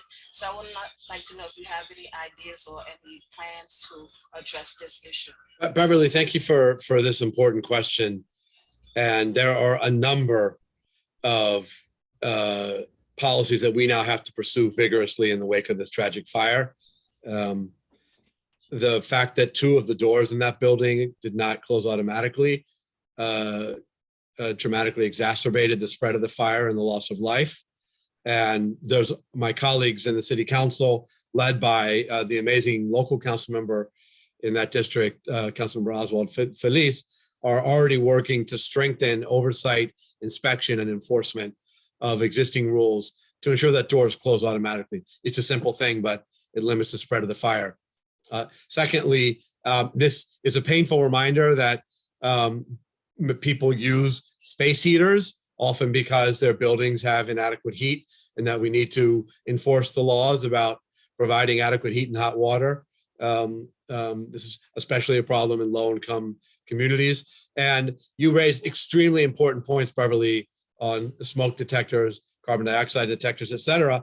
And I think that new technology has emerged that offers us exciting new possibilities, including some sort of hardwiring that offers central monitoring, or could be done wirelessly, but some sort of connection that offers central monitoring so that the building can be alerted if the detector is disabled, or if there are conditions in the apartment that indicate there's an emergency. So this is a great idea and one that I'm going to explore and would be happy to work with you and CB11 on. Wonderful. Thank you, Beverly, for the question, and thank you. Our pleasure to have you here. Congrats again. Happy New Year. Please stay safe. Thank you for all your efforts. I'll see you at Borough Board on Thursday. Thank you so much. Thanks, everybody. Thank you. Be safe now. Bye-bye. That concludes our Borough President's report. We're going to move on to our public hearing on citywide statement of needs for city facilities, fiscal years 2023 and 2024. Angel, we have George Janes, who I guess will be presenting, correct? Correct. Hi, George. The floor is yours. I just want to say before you get started, good to see you. Happy New Year. After the presentations, if anyone wants to give testimony with the public hearing, you got to sign up and providing the name, affiliation, and you can provide testimony that way, following the same rules, 3 minutes if necessary. Of course, being less time is appreciated. And you would need to speak clearly into the microphone and should be prepared to respond to board members who may ask questions. Nonetheless, I will pass it over to you, George, so you may begin. Thank you very much. Angel, can I share my screen? Yeah, just 1 second, Marlene. We'll there you go. All right. Okay, can people see my screen? Not yet. Yep. Yes, now we can. Okay, excellent. All right, so Angel asked me to look at the citywide statement of needs and to summarize what's in there and what is being asked of the community board. So every year, the city publishes this document, the citywide statement of needs for city facilities. And it gets released to the community boards and the borough presidents for their comments. So what is in this document? It is supposed to identify new facilities that the city plans to site and existing facilities that the city plans to close, expand, or reduce in size. The current statement of needs lists 18 new projects in the entire city. And it follows up on 52 other projects that were introduced in prior years. This is a map of Manhattan with the sites that are that are being introduced and also followed up on. And in East Harlem, there's only one new project right here. It's the Department of Social Services and HR&A office to be relocated from 14th Street to 165 East 126th Street. It's going to have a SNAP office, job center, and a service center for individuals and families with special needs. I'm not sure what those special needs are, but they are supposed to be actually getting back to us with more detail about what exactly is going to happen here. The facility itself is this building right here. This is a building that has been occupied by city offices for a long time, and it will occupy additional space in this building. So borough presidents and community boards can comment on the statement of needs within 90 days. And those comments are published in full, and you will see that typically there aren't very many comments. These are all the comments from last year. I think there are 10 of them. There are exactly 0 from Manhattan. And so there weren't really very many comments on the statement of needs from last year. So then why do we do this statement of needs? And it's because City Council passed a law requiring that these city facilities be cited considering fair share. The idea is that every community district needs to carry their fair share when in citing these facilities. And they didn't want, council didn't want certain uses to be concentrated in some community districts while others got none. But here's the big thing about there's a flaw in this whole process, and it's this last bullet point here. is we know that some city facilities are cited without appearing on the statement of needs. And that's really the issue. So this needs to be, this site right here, which was in the news not very long ago, and it was in the New York Times on November 30th, reporting the opening of a supervised drug injection site, one in CD11 and one in CD12. This is the building where it was located in CD11, 104, 106 East 126th Street. This is just east of Park Avenue on the south side of the street. So this facility, it never appeared on a statement of needs, and you were not given an opportunity to comment on it. And that is probably because it was cited because of what's known as an emergency declaration. You have a dire need, something needs to be done quickly, and so the administration can bypass the whole statement of needs process. So emergency shelters for homeless are another example of facilities that are cited through an emergency declaration. And if you look at the statement of needs, there's actually, it says at the back saying facilities that have not identified a location yet, there's a line there for homeless shelters. And it's been there for like the last 8 years. And so what happens is that it says that there's a need, but they get cited so quickly that they normally don't appear in the statement of citywide needs. And that's because these facilities are not cited, do not appear in the statement of needs, you are not given an opportunity to comment. So the city is asking you right now for your comments on this office that's being put in this building. But you have an opportunity to say whatever you want in your comments. And if you have comments that are outside this DSS facility that's going to locate here, you have an opportunity to make them. And then I think this is also really important. You all, as a community board, you spend a lot of time on your statement of district needs, right? And that statement of district needs is supposed to feed into, the citywide statement of needs, as well as the capital budget and, agency operations and all that, right? And so you could also look at your statement of needs and see if you've identified things that you need, and see if they appear in the citywide statement of needs. And if they don't, if there are things that are missing from the statement of needs, I encourage you also to consider commenting on that, because ultimately that gives a level of accountability. You're asking for it in the statement of needs. If it doesn't appear, then you can comment on the things that are missing. I think it's absolutely appropriate. Okay, and then finally, your comments also provide an opportunity to be heard by agencies and officials. So even though there were only 10 last year, I think that's a lost opportunity for community boards. You could reach out to the borough president's office and discuss their position. Can you do that?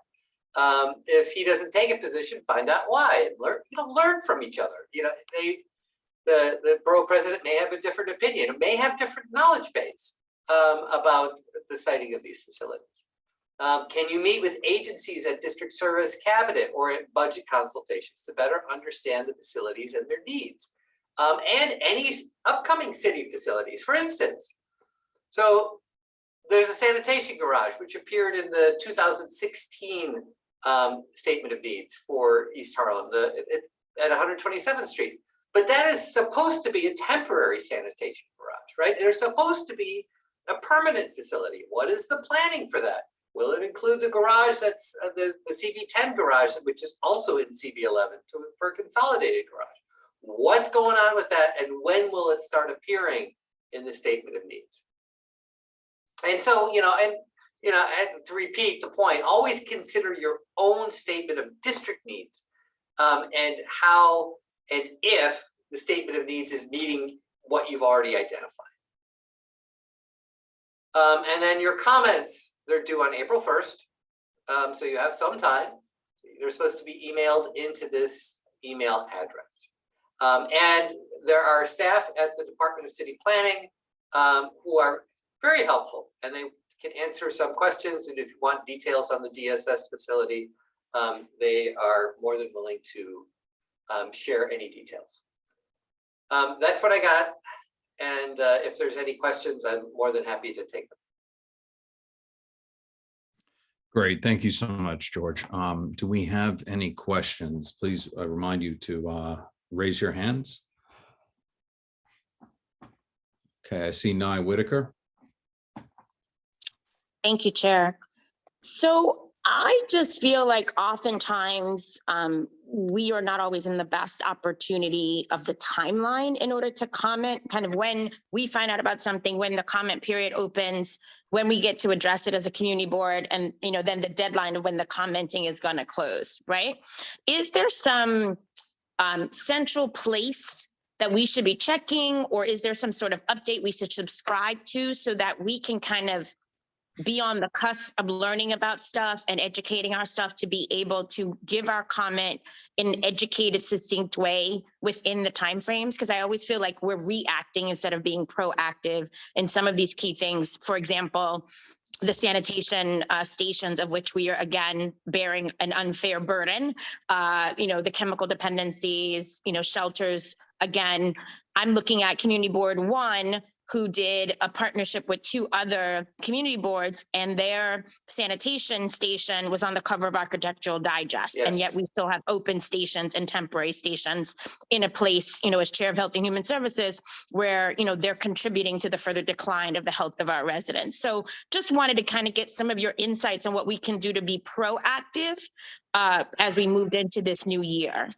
Yeah, I completely agree. And you're absolutely right to be thinking as a community board, how can you be proactive? I mean, frankly, if you're waiting for this document to come out to give the administration your comments, you're too late, right?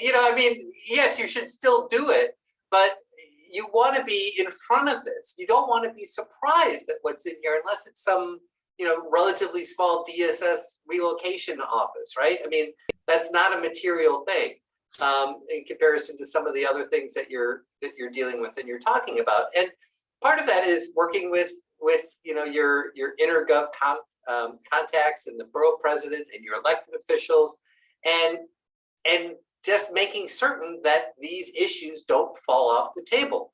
I mean, I can see it right now. The whole sanitation garage. It took such a long time for them to,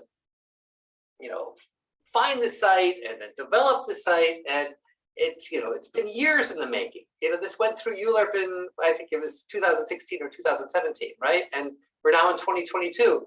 And what, they're going to want to start searching for a permanent site like right away? They're not.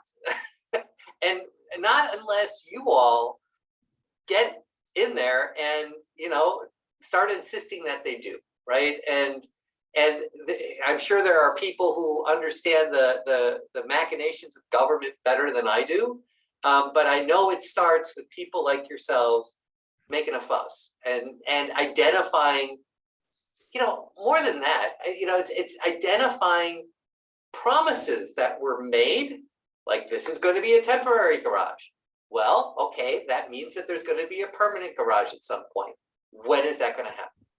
And getting in there and making people give you commitments.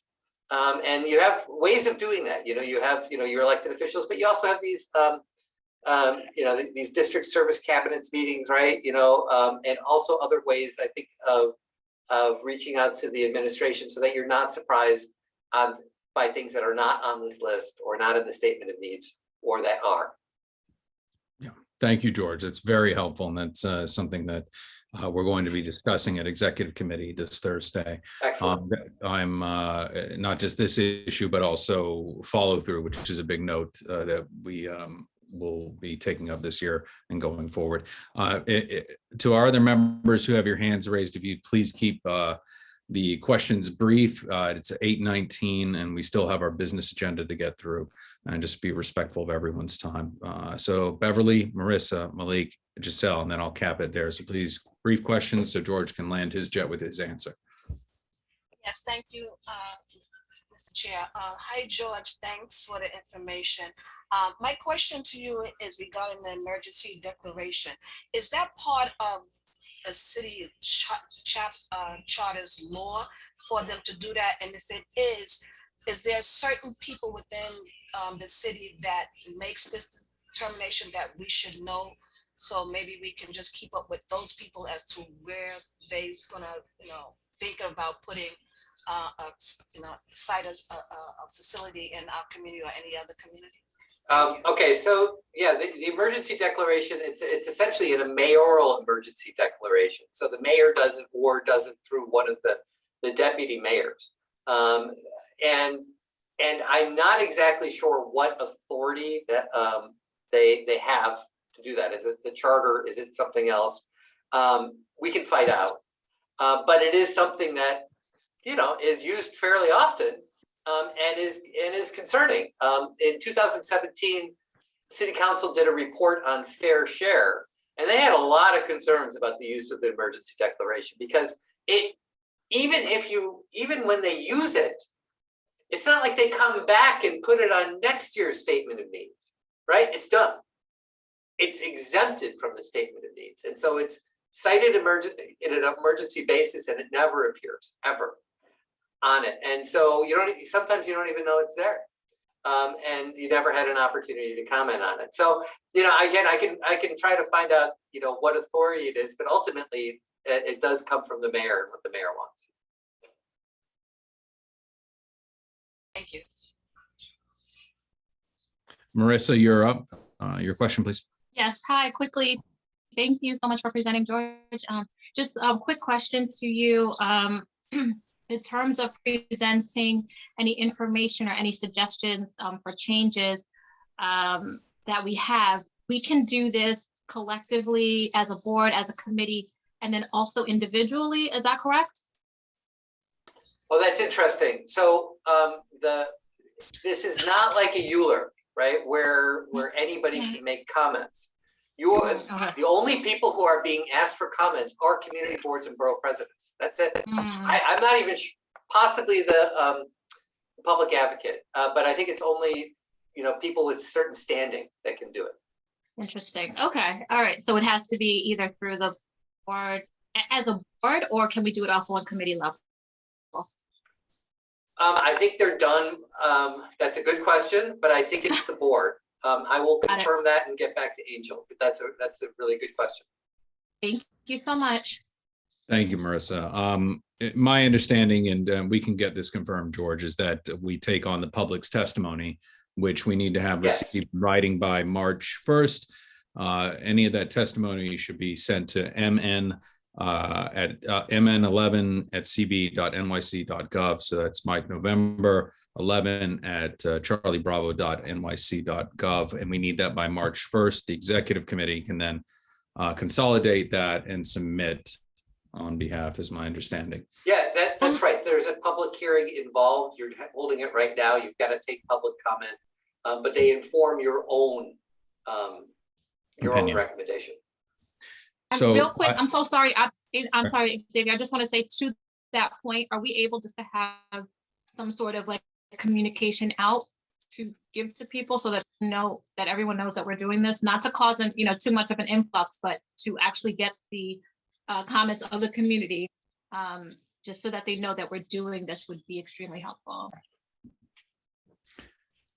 So to answer that question, yes, that's part of our remit, is to reach out to the community and get them to participate. So that's a responsibility of all 50 members to get them to come and to submit that testimony. So that's what we should all be doing all the time. So I appreciate you raising that, Marissa. Thank you. That's a great question, reminding us that we are that connective tissue to the community as we advocate for them. So it's a wonderful question. So if there are no other, I think Malik lowered his hand. Again, reminder of the members of the public, if they want to submit their written testimony, please get it to us by March 1st. We'll take it on at executive committee so that we can submit. And George, thank you so much for the presentation. Oh, my pleasure. Anytime. Yeah, thank you. Okay, that concludes our public session. If we can move to the next slide. Okay. All right. We are now into the business session. Before we get started, just a quick reminder, this is board business, so board members will be participating in this. It is right now 8:25 and we still have a fairly full agenda, so everyone please be respectful of your questions and commentary. Before we begin, please mute yourself. Before we begin, I'd like to take a few moments of silence for the life that was taken from us, Crystal Byron Nieves, before we begin our business session.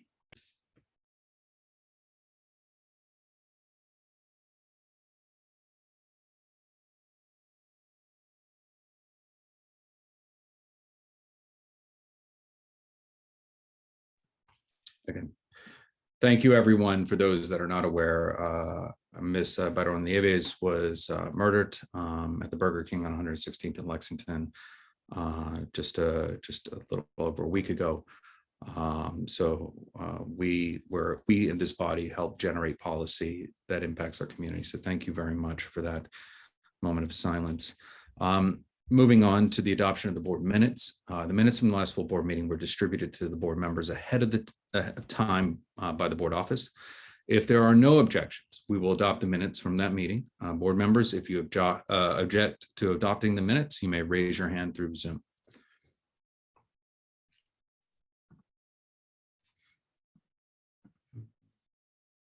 Okay, seeing no hands. As there are no objections, the minutes from the last full board meeting are adopted. They will soon be available on our fantastic CB11 website.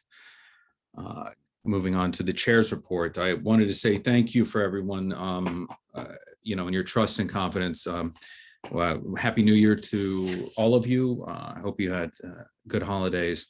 I'll keep my report as brief as possible.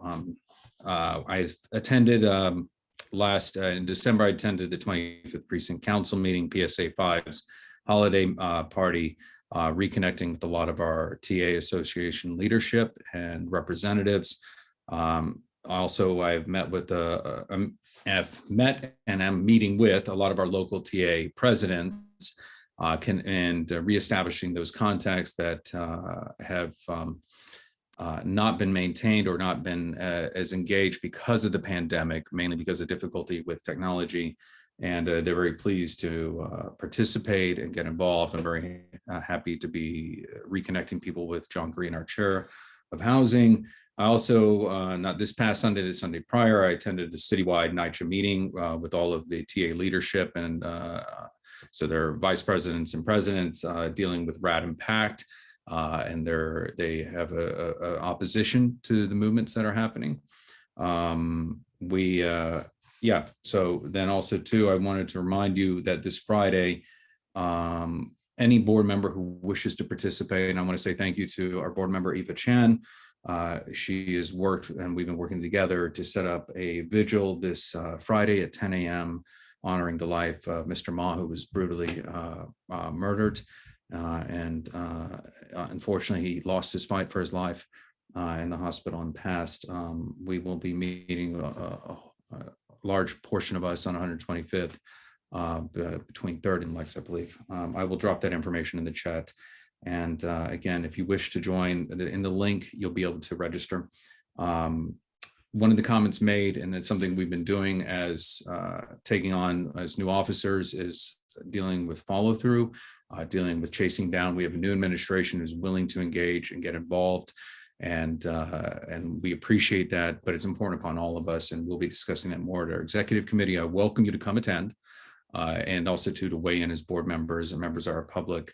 We desire to be serving you better. We're very humbled to be in these positions and look forward to working with all of you. And finally, I want to welcome everyone to please go to our website, cb11mformanhattan.org. You can also follow us on our Facebook and Twitter. I'd like to see those accounts more activated so we can get the word spread and connecting everyone. That concludes my chair report. Now I'd like to move on to our district manager's report. Hello, everyone. Just sharing a few comments. The written report was shared with you all in the meeting materials. First, the office was recently repainted and required a bunch of furniture moving around. So I was very glad to count on the assistance of Vinny Torres and the positive workforce team that he sent over, help rearrange the office so that the painting could happen. It's very much appreciated, would have been impossible otherwise. Also want to thank Marlene Kier, who filled in for me on January 11th because I had a scheduling conflict and hosted our district service cabinet meeting. On January 13th, I, along with the other district managers in Manhattan, had the opportunity to meet with the newly installed commissioner for the Mayor's Office of Community Affairs, Fred Kreisman. Over the last 8 years of the previous administration, the working relationship with CAU was distant, to be frank, and it's a relationship that district managers count on and need that back and forth relationship with that office in order to address constituent issues that come up. And over the last 8 years, that relationship kind of frayed, and they weren't as much of an assistance to us as they had been in prior administrations. So to meet with the new commissioner at his request shows is a very good sign and something that we all very much appreciated, and we're looking forward to having a fruitful and productive working relationship with CAU going forward. On January 24th, we similarly have a meeting scheduled with our new borough president, Mark Levine, with the district managers. A public hearing on the mayor's preliminary budget for fiscal year 23 has tentatively been scheduled to take place during the full board meeting on February 22nd. And lastly, wanted to remind board members and the public that community board membership applications are open and currently being accepted by the BP's office. Current board members whose terms are set to expire this year are required to reapply if they wish to continue serving, irrespective of when they were last appointed. Some members were appointed for a full term, some members were appointed in the middle of a term. So if that's the case, you are still required to reapply if your term expires in 2022. The application deadline is March 1st, and the application is available on the Borough President's website. That concludes my report. Thank you, Angel. I don't see any hands raised for any questions. I will now move on to our officers' report. I'll go to our newly elected vice chair, Elsie Encarnacion. You're welcome to give a report or just say hi. Just saying hi, no report. Thank you. Okay, wonderful. And then next we'll move on to our treasurer report. And Jason Villanueva, are you there? Don't see him in the chat. Okay, we will table that till next month. And then our new secretary, Giselle, by the way. Hello, everyone. Good evening. No report for tonight. Well, welcome. Okay. All right, that concludes our officer reports. We're now going to move on to our committee reports and action items. So we will now move on and pull up. Our first is housing. John Green, pleased to present for the Housing Committee. Thank you, Chair. I'm always first. Good evening, everybody. John Green, Housing Chair. During our meeting for this month, we didn't have any presentations, but we had a couple of discussions. We discussed how we can better be a more effective committee, and one of the things we said was like outreach to different organizations and to the resident leaders of NYCHA, and then we also talked about district needs, and because that is is extremely important, and is also really like almost like I feel like it's like a 12-month process, because it's very involved. So we have to stay on top of that. But that was basically what we talked about in the housing on the housing committee this month, and that's it. It's basically for I was going to say educational purposes, but for y'all know what y'all can do with it. But anyway, Xavier, on a personal, I want to thank you for that letter that you the recommendation that you wrote for me. I was accepted to the committee, so now I'm on a committee that's that their main goal is to put in effect health equity throughout New York City, not just for East Harlem. So I just wanted to thank you, Xavier. Oh, well, thank you, John. I wouldn't have done it if it wasn't earned and deserved. And they have a great person sitting on their committee, and we need more health equity. So thank you. I don't see any hands raised. Oh, whoa, there we go. Too quick. Who do we have? Jason, whoa. Go ahead. Hi, just a quick question, or potentially just something to flag for the committee. As many have heard, there's expected to be a 3% budget cut from the new administration across different agencies. There's certain exemptions, but the Department of Housing Preservation Development, HPD, which is the main city housing agency, has not been exempted from those 3% budget cuts. And so I wanted to just flag that for the housing committee. And hopefully there's some advocacy we can do to follow up with the city to make sure that housing, which has been a central issue for our community board, is kind of pushing back on this, because it can have really, really negative effects in our community and across the city. Thank you. That is very important. It's not just anything concerning housing. Any agency that involves everything in the city needs as much funding as it can get, and cuts in anything is really abhorrent to me at this point. Thank you. Great. Thank you, Jason. That was a great reminder, and I appreciate you bringing that up. And John, I think that's something that definitely can go on Housing Committee's discussion. All right, that concludes our Housing Committee report, and we'd like to move on to our Public Safety and Transportation Committee. Jose Altamirano. Jose, the floor is yours.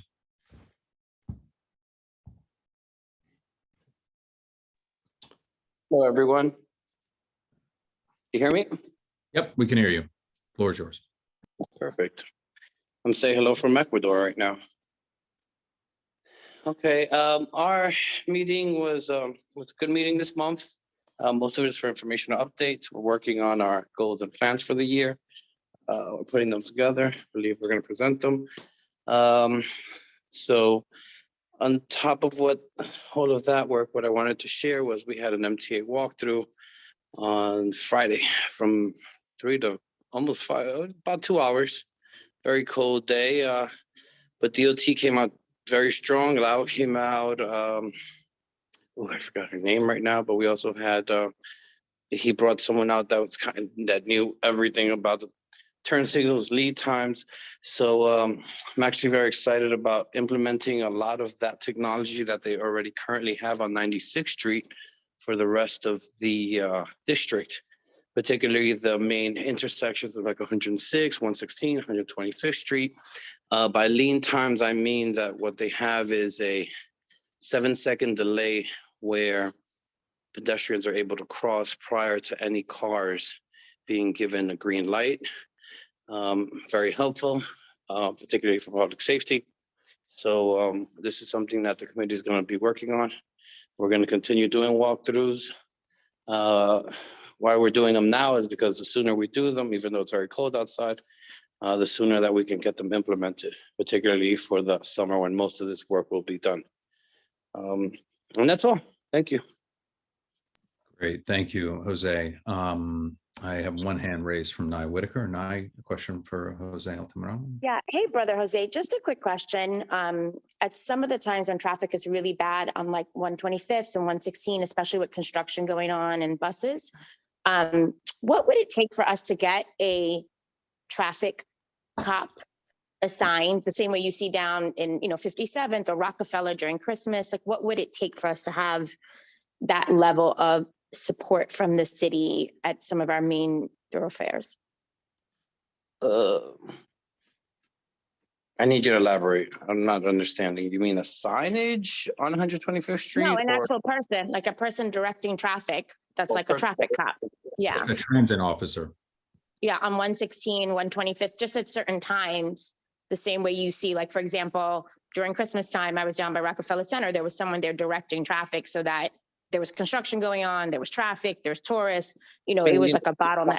It's hard to compare Rockefeller Center during Of Christmas. course. But well, what we're gonna do first is start with the current work that we're doing, which is actually improving our, turn signals, making left turns, right turns, making lead time for pedestrians. A lot of the traffic also happens that currently there's no lead time. So what you're doing is, let's say you're going up the avenue, you're making a right on 116 from 3rd Avenue, but pedestrians are crossing. And, as the law states, you can't drive on that crosswalk when any pedestrian is on any of that lane, or you will get a 3 or 4 point summons. So, at that point, because of the current timing of our traffic signals, it's not helping. What we're trying to do in the committee is actually improve that timing, make it more efficient. Then after we do that, we can, that hasn't helped our situation, which I believe it will. Then we'll see what the next step is. Gotcha. Then we're going to see the next step, but definitely these improvements are throughout Manhattan. Particularly, they already exist on 96th Street. And that's why we started the walkthrough there, so that we can point everything out. Every corner has crosswalk countdown signals, which we don't have throughout the whole neighborhood, obviously, but we're gonna continue to push that, particularly at our major intersections. So that technology that they currently have throughout the rest of the Southern District and everywhere else, we're gonna implement it in our district. And then at that point, we're gonna analyze and see where it goes. Thank you. Thank you. All right, Nilsa Rama. Hello, Jose. I have a quick question. I noticed that depending on where I cross, the timing is different. So if I cross on a certain avenue, it may seem like I have longer time to get across than on certain avenues. Like on First Avenue, it appears to me that the timing is shorter in terms of the pedestrian crossing. Is there any way to like compare the different sections, the different avenues, to get a sense whether the timing is equal? And if not, what would be the reason for it not to be at least for a longer period of time? Like on First Avenue, you have traffic coming in from, I'm talking about 120th specifically. You have traffic from Second Avenue coming down into First Avenue. You get bottlenecks there, including from 116 on. So I'm just curious as to what determines the amount of timing to cross at a traffic light, and depending on which avenue, if there are differences. How can we account for that? It's a good question. Asked it that day. You do notice these discrepancies. However, currently what they said is every intersection is 90 seconds for every turn phase as a complete package. DOT is considering in the near future to extend that to 120 seconds. But currently they are going to leave it at 90 seconds. And then they choose based on the traffic and everything else, which crossing gets a certain timing. Also, if you notice, they try to implement this as you're driving north on an avenue. They try to time it where all the lights are consecutive so that this keeps traffic flowing. So there's a few factors that go into this. I mean, I learned quite a lot from walking with DOT that day. We're definitely Like it's something that you can, offline, you can tell me which zones are of a concern, but so far what we're doing is we're gonna start with those major intersections and then work our way through the rest of the intersections. But obviously there's not, we want to basically do it for the entire community. Thank you, Jose. That's a great question, Nilson. Thank you, Jose. We've got one more, and what I just want to make a comment is that part of our jobs are made so much easier. You don't need just a stopwatch and a recorder. You can actually use these right here, your phones, and you can literally record a video and it counts the seconds. So if there is a discrepancy, and then we can report that back to DOT. Wonderful question though. Marissa. I just wanted to thank you, Jose, for presenting. I also just wanted to note that the 25th is having their community meeting tomorrow evening. I can try to drop the information, the Zoom information in the chat, but just to further the conversation on what has been going on in the community from a crime standpoint, for those of us who were unable to attend the 25th meetings in person, tomorrow they will be having it via Zoom. So just wanted to mention that during this conversation. Thank you. Thank you, Marissa. If you'd be so kind, I got the email too. If you have the link readily at hand, drop it into the chat for the attendees. Yeah, last month I was able to join in person, but I think this month it's completely virtual. It is completely virtual. I'd spoken with Keoka Jackson about that. Thank you. Thank you, Jose, for coming in from Ecuador. Glad to have you. Be safe. All right, moving on to our licenses and permits. Adem Brija, floor is yours. Thank you. Good evening, everybody. Happy New Year's. I'll try to keep this as brief as possible. So first up, we'll just go through the liquor licenses. The first one was for 1325 CCPJ Corp. doing business as Maxwell's at 1325 Fifth Avenue. It was just for a corporate change, and the committee recommended to approve that. The next one up is for starting C&M Corp. doing business as Andy's Restaurant. Just if you don't all remember, they came last month for a full liquor license, and we had denied that, and we had recommended they come back for a wine and beer and cider license, which they did. And so the committee recommended to approve that application as well. Number 3 was Italian Food Philosophy doing business as Delaria at 111th and 2nd Avenue, 232 East 111th Street. It's for a new wine, beer, and cider license. The committee recommended to approve that application.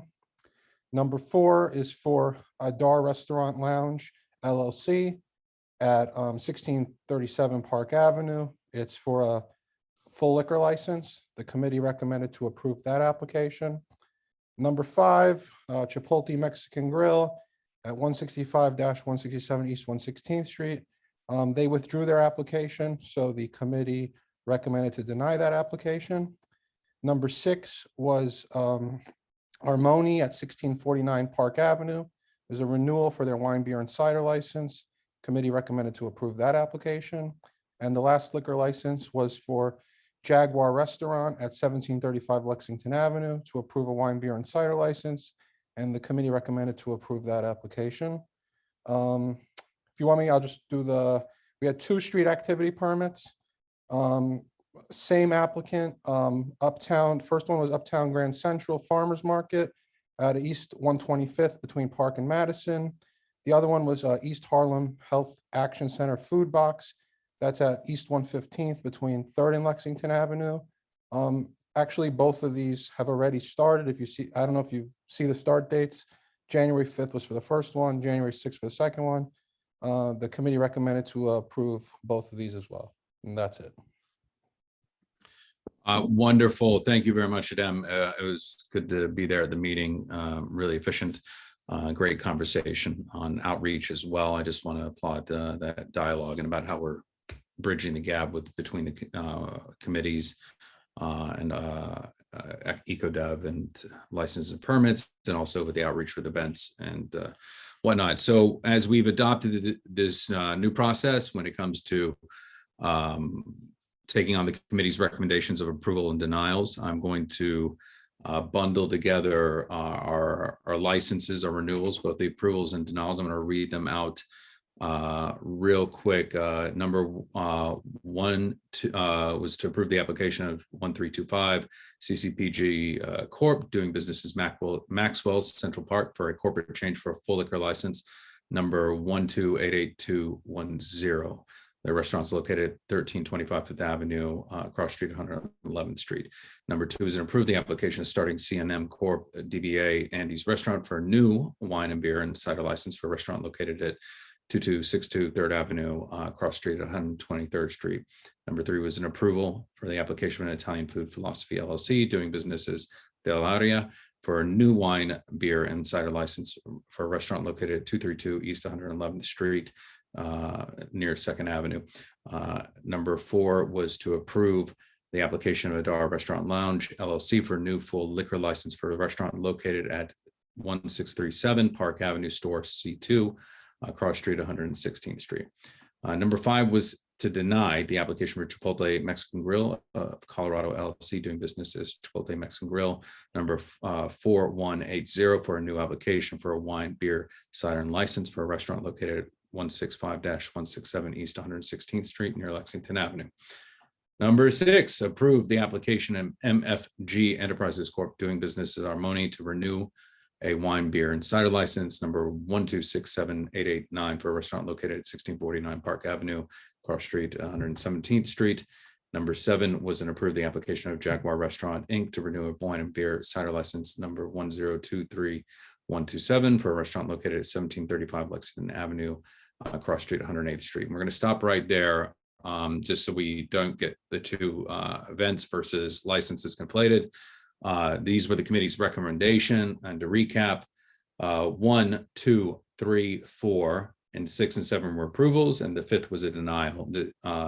This is the committee's recommendation. I look for a member to move on the committee's recommendation.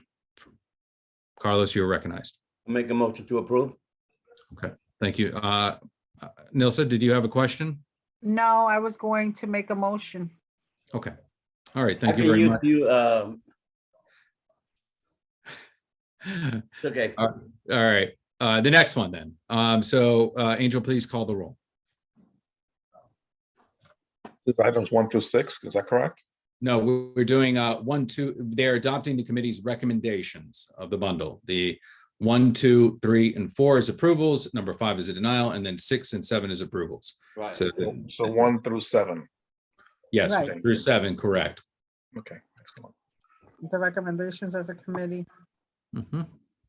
Correct. as a matter of record. Jose Altamirano, Yes. Leroy Andino, Stephanie Arroyo, Yes. Eric Alcancela, Dem Brija, Yes. Vonda Brown, Yes. Eva Chan, Diane Collier, Yes. excuse me, Carlos Diaz, Yes. Jessica Elliott, Elsie Encarnacion, Yes. Judith Febraro, Roger Flores, Yes.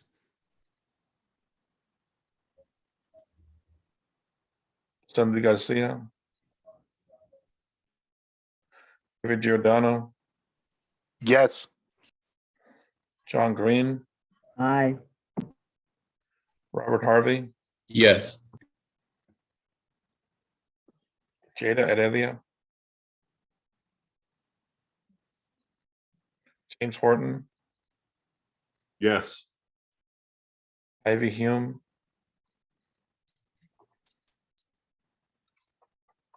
Alonzo Johnson, Yes. Robin Krinsky, Yes. Marissa Mack, Yes. Giselle Malave, Yes. Martin, Yes. Malik McCullough, Yes. Jennifer Meyer, Yes.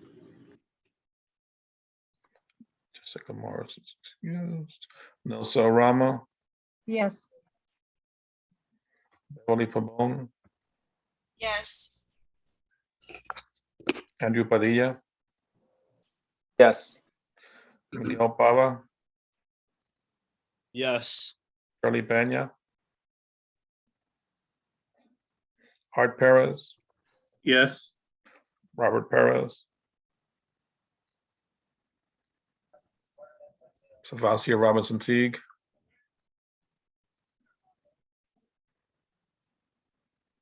Tasha Rodriguez, Yes. Xavier Santiago, Yes. Isaac Scott, Yes. Russell Schuler, Yes. Benny Torres, Sí, señor. Jason Villanueva,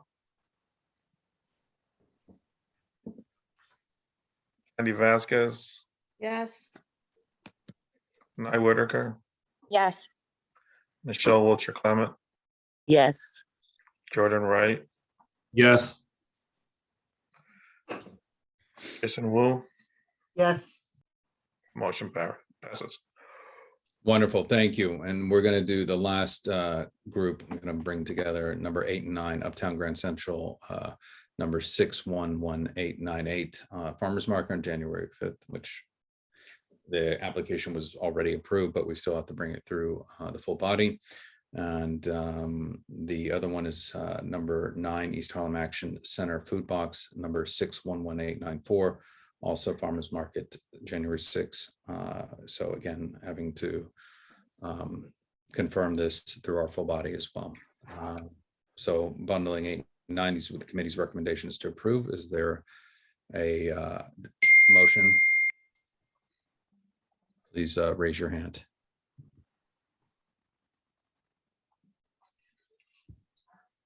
Okay, Beverly Pavon. Making a motion to approve? Okay, please call the roll. What's the second? Did you take a second, Xavier? Yeah, yes. Take as I will entertain a second, but it was the committee's recommendation. So I will entertain. Okay, no, I'm sorry. I didn't hear that part. My apologies. Yeah, it was the got it. Jose Altamirano.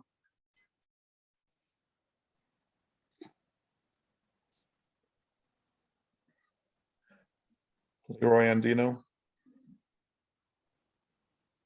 Stephanie Arroyo. Yes. Dembrija. Yes. Yolanda Brown. Yes. Dan Collier. Yes. Carlos Diaz. Yes. Jose Encarnacion. Yes. Judith Fabraro. Roger Flores. Yes. David Giordano. Yes. John Green. Aye. Robert Harvey. Yes. James Horton. Yes. Alonzo Johnson. Yes. Robin Krinsky. Yes. Are you saying it? Marissa Mack. Yes. Giselle Malave. Yes. Pat Martin. Yes. Malik McCullough. Yes. Jennifer Meyer. Yes. Elsa Orama. Yes. Beverly Pabon. Yes. Andrew Padilla. Yes. Miguel Pava. Yes. Perez. Yes. Savasia Robinson. Natasha Rodriguez. Yes. Xavier Santiago. yes. Isaac Scott. Yes. Russell Schuler. Yes. Benny Torres. Claro que yes. Candy Vasquez, Yes. Nye Whitaker, Michelle Wilcher Clement. I don't know if you Yes. heard me. I said yes. Sorry, Angel. Thank you, Nye. Michelle, I said yes. thank you. Jordan, Jordan Wright? yes. Yes. And Jason Wu. Yes. Thank you. Jose? Motion carries. Yes, by the way. Thank you, Jose. Motion carries. Okay, wonderful. Thank you. And that concludes our licenses and permits. Thank you, Adem, for you and the committee and all the work you do. Next, we'll have our environment, open space and parks. I believe the vice chair will give the report this evening. Malik McCullough, the floor is yours. Yes, hello everyone, board. I will be filling in for our chair. Just to give y'all brief summaries on what we did in our previous meeting. We had an informational presentation from New York City Parks and artist Hilary Duffy recording to propose public art and installation in Marcus Garvey Park. And the exhibit is called At the Hydrant. And it celebrates the East Harlem neighborhood experience in the streets during the pandemic. So that's what it'll be feature photography in the neighborhood installed on the south perimeter fences of Marcus Garvey Park for 2 months.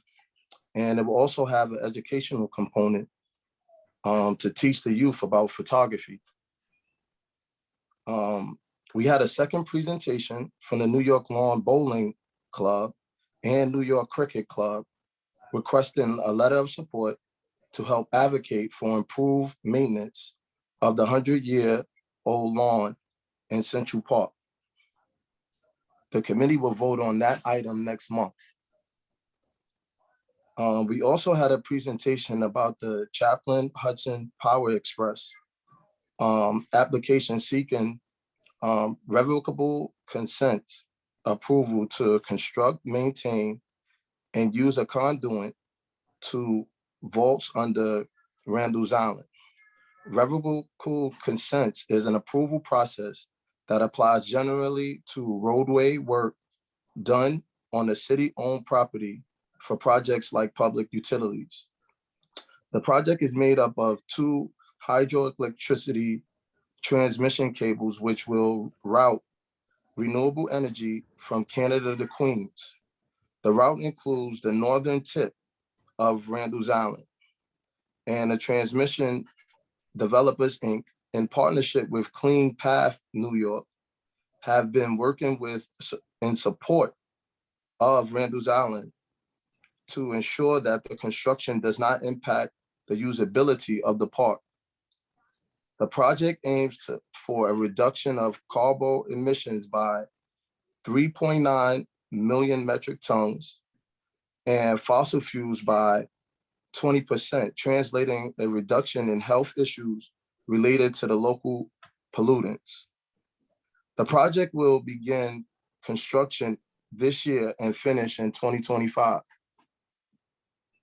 As a part of public contract, the commitment to funding green economy job training throughout the route with the focus on disadvantaged communities through the Green Economy Fund, which is intended to work with existing job training programs.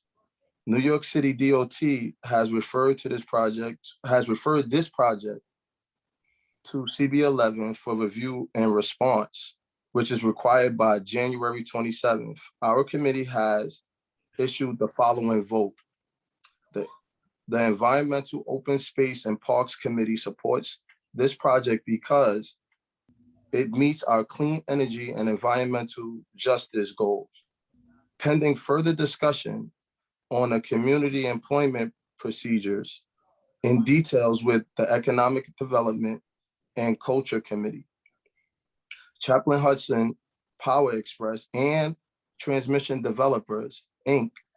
are asked to provide and work the community board on specifics regarding local employment, including working with the community board to connect with our local CBOs, providing a timeline of employment process and procedures for adequate training time, and providing transparency of the implementation process with Randall's Island and the community board, including regular status updates to the community board. This motion was approved unanimously, and we are working with Angel and EcoDev to ensure that local hiring discussion continue in that committee. Finally, for old business, we took a vote on Randall's Island Nature Center project, which was presented in our committee last month. The vision, which was previously supported by CB11 in July of 2019, is to refurbish an existing central located building to include and promote public programming. The project will be completed in 2024, and our committee voted unanimously to support this project. That's all that we have. I believe, that's all that we have for our updates. Okay, wonderful. Thank you, Malik. Pleasure having you here. So I'd like to, with that, like to bundle these two. If there's any discussion or debate that people or questions that people have, but otherwise, these were the committee's recommendations. The motions were moved, as was mentioned by the Vice Chair Malik McCullough, and to bundle these two as one move or one motion. I saw a hand go by Nilsa Rama, or was that yes, Nilsa?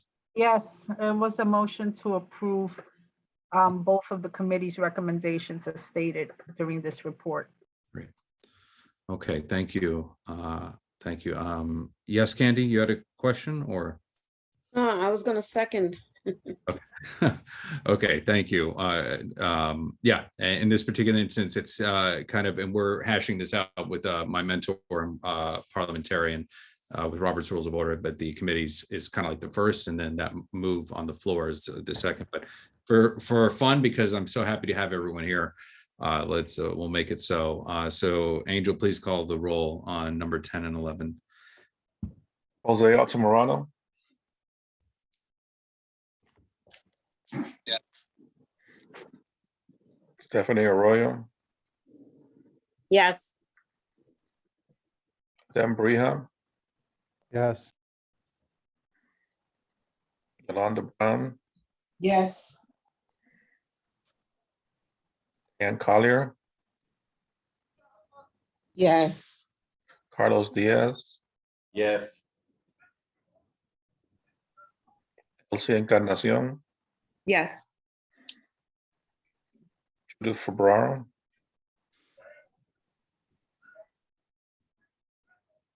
Roger Flores. Yes. David Giordano. Yes. John Green. Aye. Robert Harvey. Yes. James Horton. Yes. Davy Hume is not here. Alonzo Johnson. Yes. Thanks, Alonzo. Robin Krinsky. Yes. Marissa Mack. Yes. Giselle Malave. Yes. Pat Martin. Yes. Malik McCullough. Yes. Jennifer Meyer. Yes. Nelsa Orama. Yes. Beverly Pavone.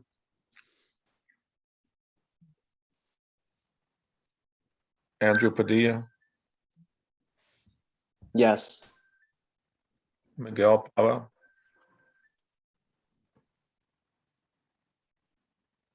Art Perez, Yes. Rob Perez not here, Natasha Rodriguez, Yes. Xavier Santiago, Yes. Isaac Scott, Yes. Russell Schuler, Yes. Lee Torres, Candy Vasquez, Yes. Nye Whitaker, Yes. Michelle Wilcher Clement, Yes. Jordan Wright, Yes. Jason Wu. Motion carries. Thank you very much. Yes. Sorry. Yes. It's okay, we got you, Jason. Wonderful. Thank you very much, everyone. And thank you for your patience. And thank you, Malik, for presenting on behalf of Environment, Open Space and Parks.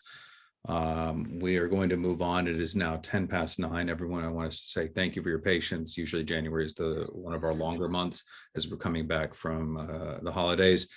We have still a few more committees. I appreciate all of our committees that didn't have motions, keeping to your highlight reel, as it were, of everything you've discussed, and I encourage that. So next up, we have the Human Services Committee I chaired previously, Nye Whitaker. Glad to have you, sister. You're up.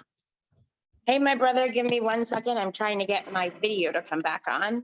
I was trying to save my power so it didn't drain. Can you guys hear me? Got you loud and clear. Great. So good evening, everyone, and Happy New Year. I'm Nye Whitaker. I am the Chair of Health and Human Services. And thank you to everyone who's a part of our committee for their hard work. Yep. Our meeting this month really focused on making sure that we were continuing to invite service providers in CB11 to present about their services, the types of services, how many years they've been in the district, what portion of their services are delivered to members of CB11, and ways in which they are providing collaboration and access. So thank you to everyone who worked on that questionnaire. I think it's been very successful. We had Odyssey House come and present, as well as Mount Sinai. And we had some really deep conversations, as well as learned a lot. We will continue to invite providers going forward. And so if there are any specific providers that you would like to have come and present to learn about, or if a member of the community works for a specific provider, please feel free to send an email to our CB11 office or Marlene Pierre, our committee liaison, so that we can have them come and present. In addition, we have been talking about reviewing the resolution we made for the moratorium. Once again, I'm inviting everyone who's listening to help us in forwarding our resolution for the moratorium to your local elected official. We have very many new elected officials who may not be aware of our stance or concerns in our community. And I think it's important for them to hear from voters and from residents regarding the direction we'd like our community to go in going forward. In addition, last but not least, I just wanted to re-up what I said earlier, 2 quick things. First is that the website portal has opened a day early from the White House so that those who are in need of a home COVID test can receive up to 4 tests per household. The website is COVID tests, plural, COVID-tests.gov. There's also a phone number for English assistance and Spanish assistance. We are trying to get other phone numbers for other translation and assistance, as well as a way for those who may be have a physical challenge or disability to be able to get access to that as well. If you have any questions, please feel free to email our office and I'm happy to respond. I will also drop my information into the chat.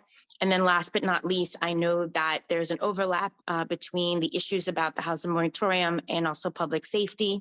So please join us at our February 7th meeting. We will be inviting members to present about the overlap between health and human services with the public safety issues and the housing issues that our community is facing, as well as our ongoing COVID updates. Thank you all for your time, and we look forward to seeing you on February 7th at 6 o'clock. Wow, thank you so much, Nye. Any questions for Nye?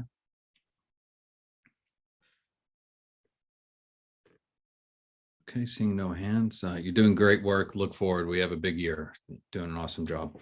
Thank you all for your support. Thank you. Next is Youth and Education. David Giordano, you're up.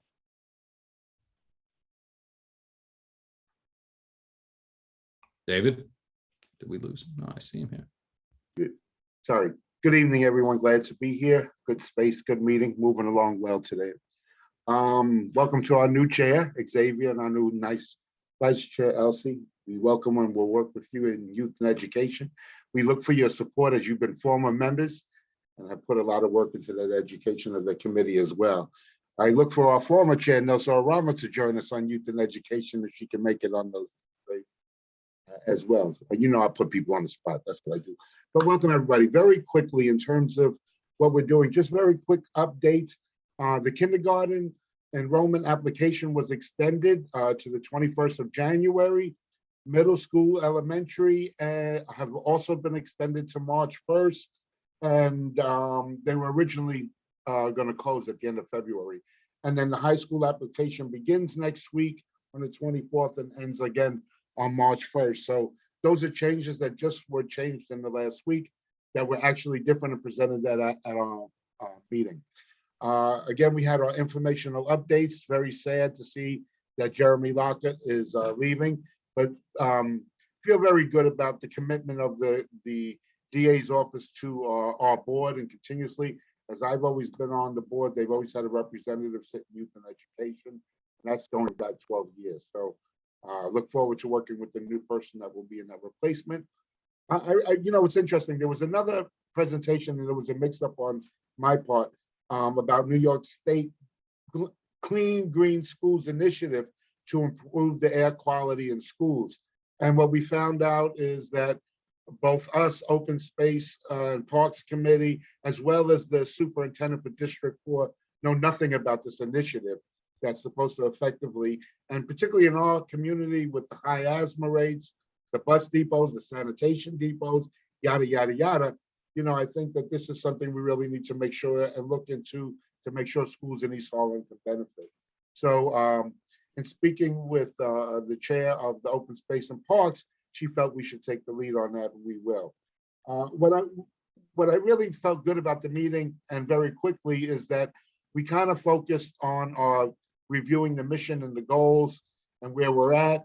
And one of the things dear to my heart in this committee has been to increase youth commitment and youth involvement on the community board, but also just more involved in community services. And it was really nice that really what I would like to push, the committee itself really felt was a force of something that we needed to make a commitment to and find great ways to do it. So there were a lot of good ideas.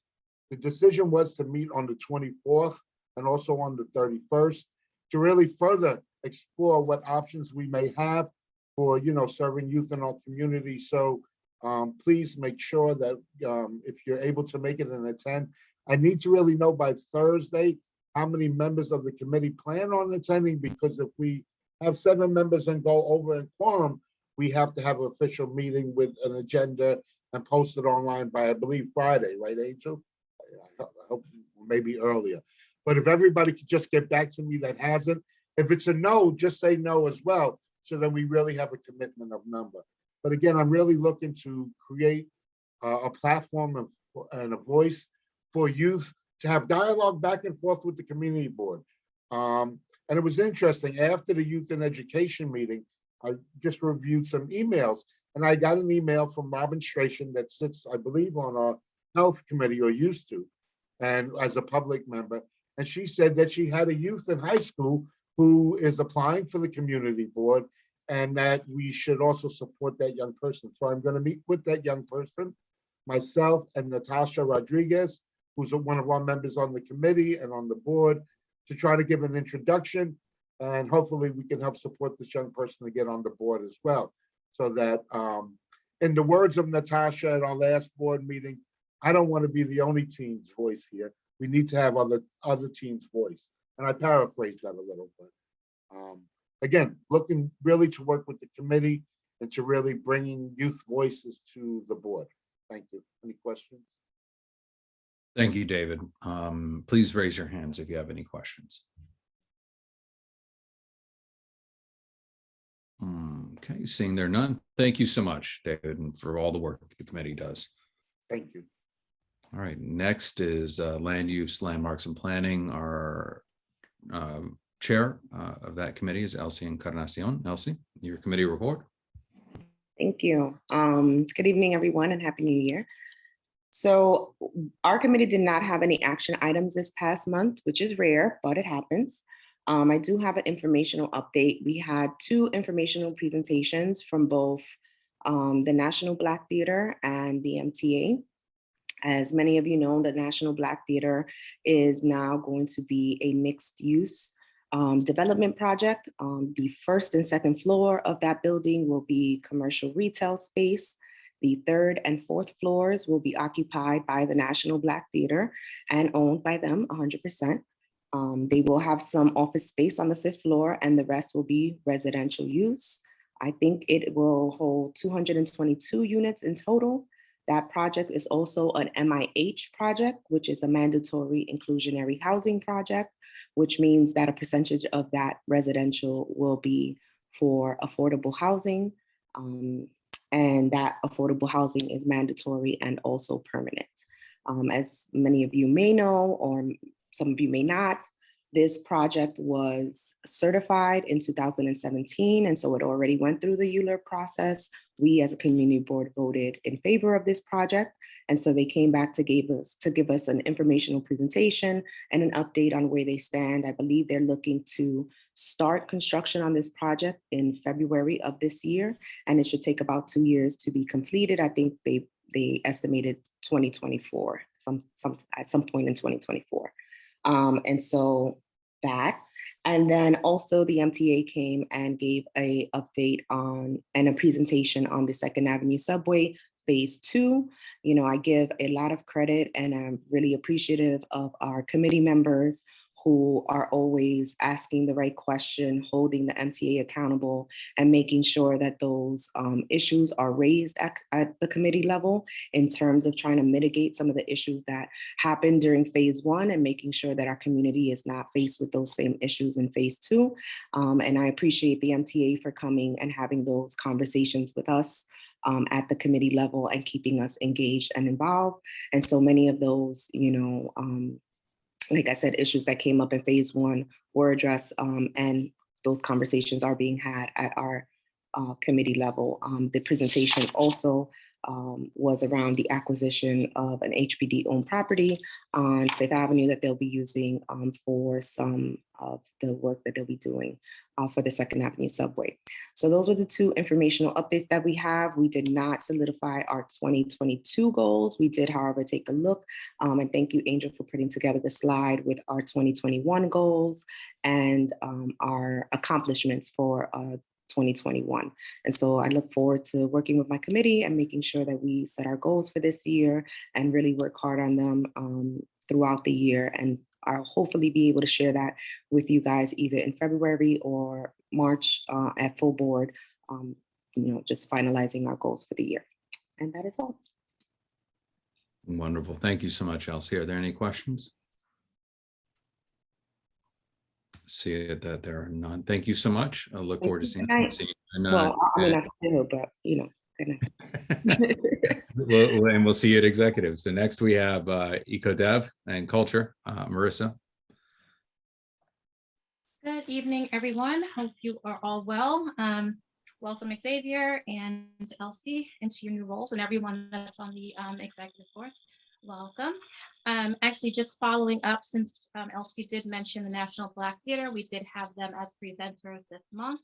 And we spoke more so about the economic development, obviously, and culture side of the building as it relates to jobs, and then also incorporating art into the building and into the structure. So that is something that they are continuously looking to do. They have actually engaged MWBE workers into their project, and they are also looking to see if there is a way to look into housing for artists as well. That has not been baked in as of yet, but those are discussions that they're currently having, which is great. And then obviously, as things go on, we are looking to see what we can do in terms of having more jobs available for the community and getting some numbers that are concrete as to what they can offer. We did have initial discussions about that, but again, just looking for some more concrete information around that. And they did ensure that they will come back to us with hard numbers in regards to what is available for jobs as it relates to that development. Also just wanted to make a note, everything that we had for this meeting was informational. The mayor's office has a small business forward executive order to look at some of the fines that are and penalties that are related to small businesses to see how they can be modified to really help the businesses thrive and not to hurt them. And so these are fines coming from FDNY, DSNY, and different city agencies. So that is currently in place and being addressed and looked at.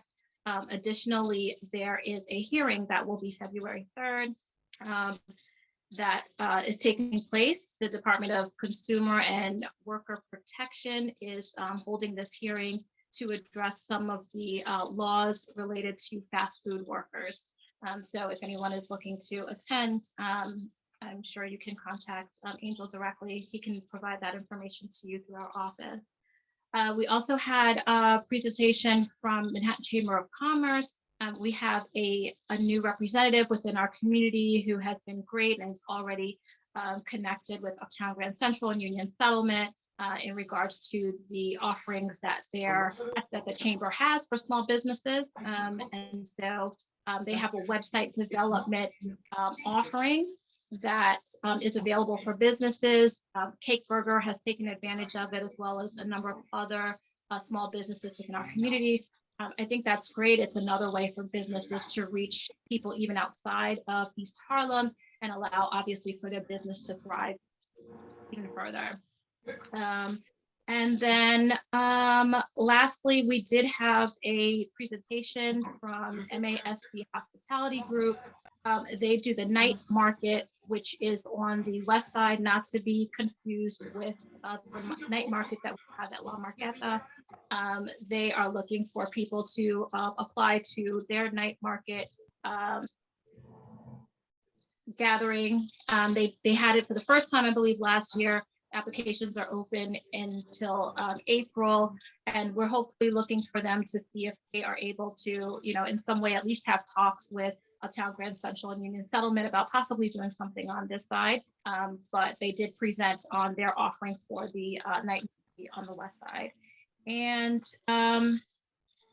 just actually on one more note, we have been, and we primarily myself, Angel, and Giselle have been in contact with a couple of developments that are in the of either currently up and or coming up, and their commitment to incorporating arts and culture in their building, as well as jobs and then affordability.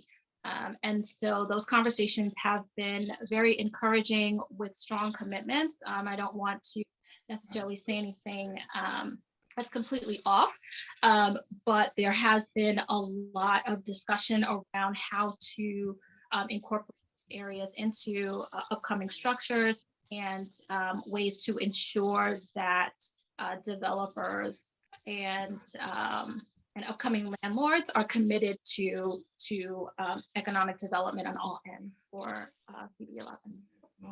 That's it. If there are any questions, please let me know. Wonderful. Thank you so much. I see two questions. Nye Whitaker.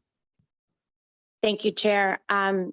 And I just, because it's restaurant week, I was just thinking, and it's something, Marissa, that we could look forward to try to work on in the future. But I think it would be great if there was some way we could repurpose the restaurant guide that Uptown Grand produces and ask some of these management offices if they could do a blast out to their residents. A lot of them have listservs that their residents are part of, that they can tell them when there's an issue or something going on. But I would love to be able to promote or get some sort of promise or conversation or dialogue going on whereby they will be helping to promote us buying local, supporting local small businesses. And I feel like it's a very small lift and ask that we may be able to make going forward. So I just wanted to put that on your radar. I don't know if Carrie is still on, and something that I know we can talk about in the future, but again, being that it's Restaurant Week, it was on my mind as to how we could better use our conversations, whether it's through land use or eco-dev, to talk to these landlords and management companies on how they can promote better supporting the community economically. That is a great idea, Nye. Would love for you to put something on the calendar to see when you would like to have a further discussion about that, but that's a great idea. Wonderful. Wonderful recommendation. Elsie, then Beverly, your questions. Hey, it's actually not a question. I totally forgot to mention during my presentation, and then I saw Marissa, and then it reminded me that tomorrow we have a joint meeting.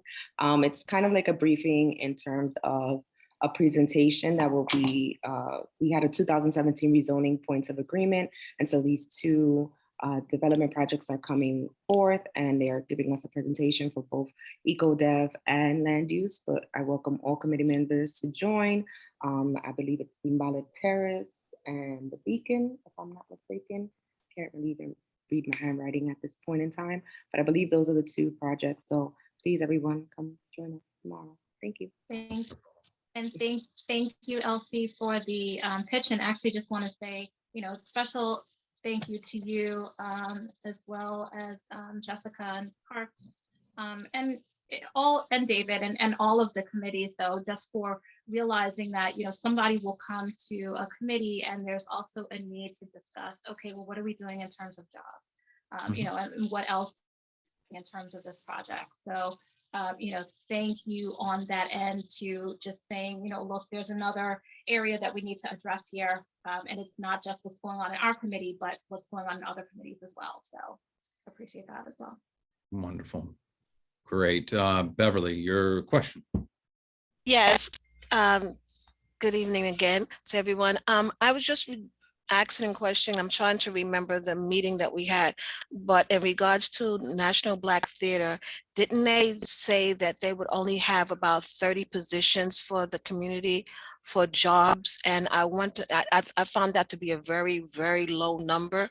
And I just want to know that in the future, if there's anything that we can have, depending on how many. Go ahead. That was part of what I was speaking to in terms of them getting back to us in terms of concrete numbers. We had a discussion back and forth about that.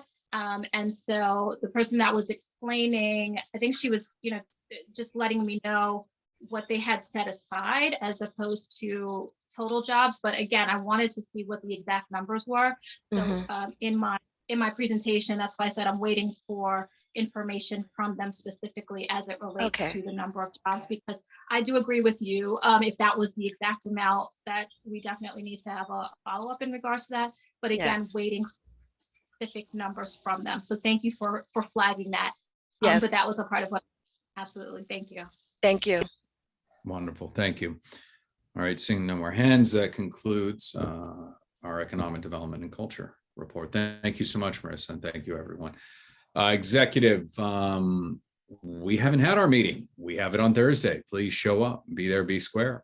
We're going to be discussing a handful of things, part of our charting of our course for the next year, it's a couple years, and also looking at how we're going to address things as individual committee chairs and as leadership. And I invite you all to attend. Very excited, very motivated. I've had conversations with all of our chairs and most of our officers, and look forward to that. So no report at this time. I'm going to move on to new business. Do not think we have any new business. We have no old business. And we have our roll call, and then we'll make our final announcements. So, Angel.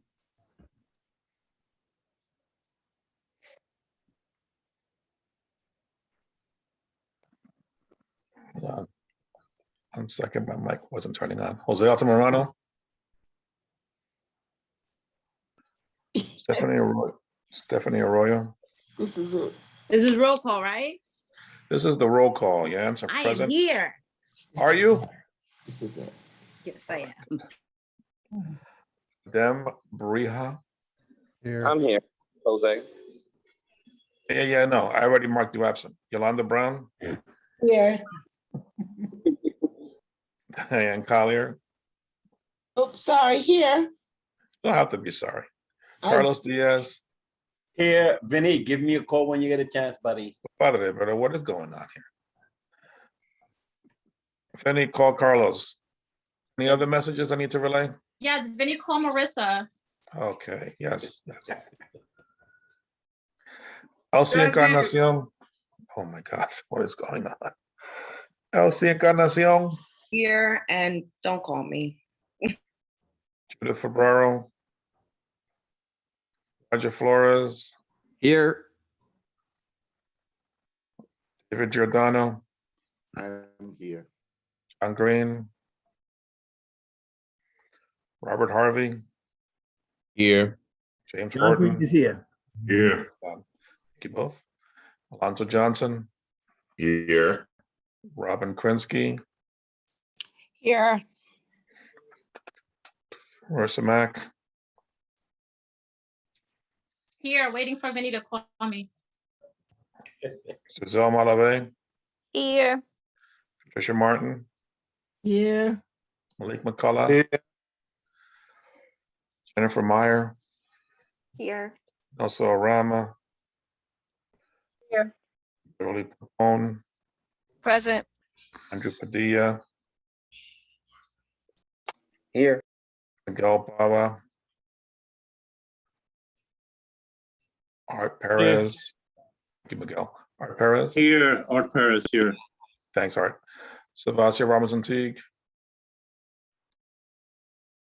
Natasha Rodriguez. Here. Xavier Santiago.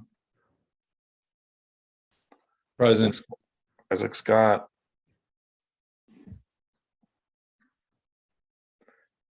Finney Torres. Presente.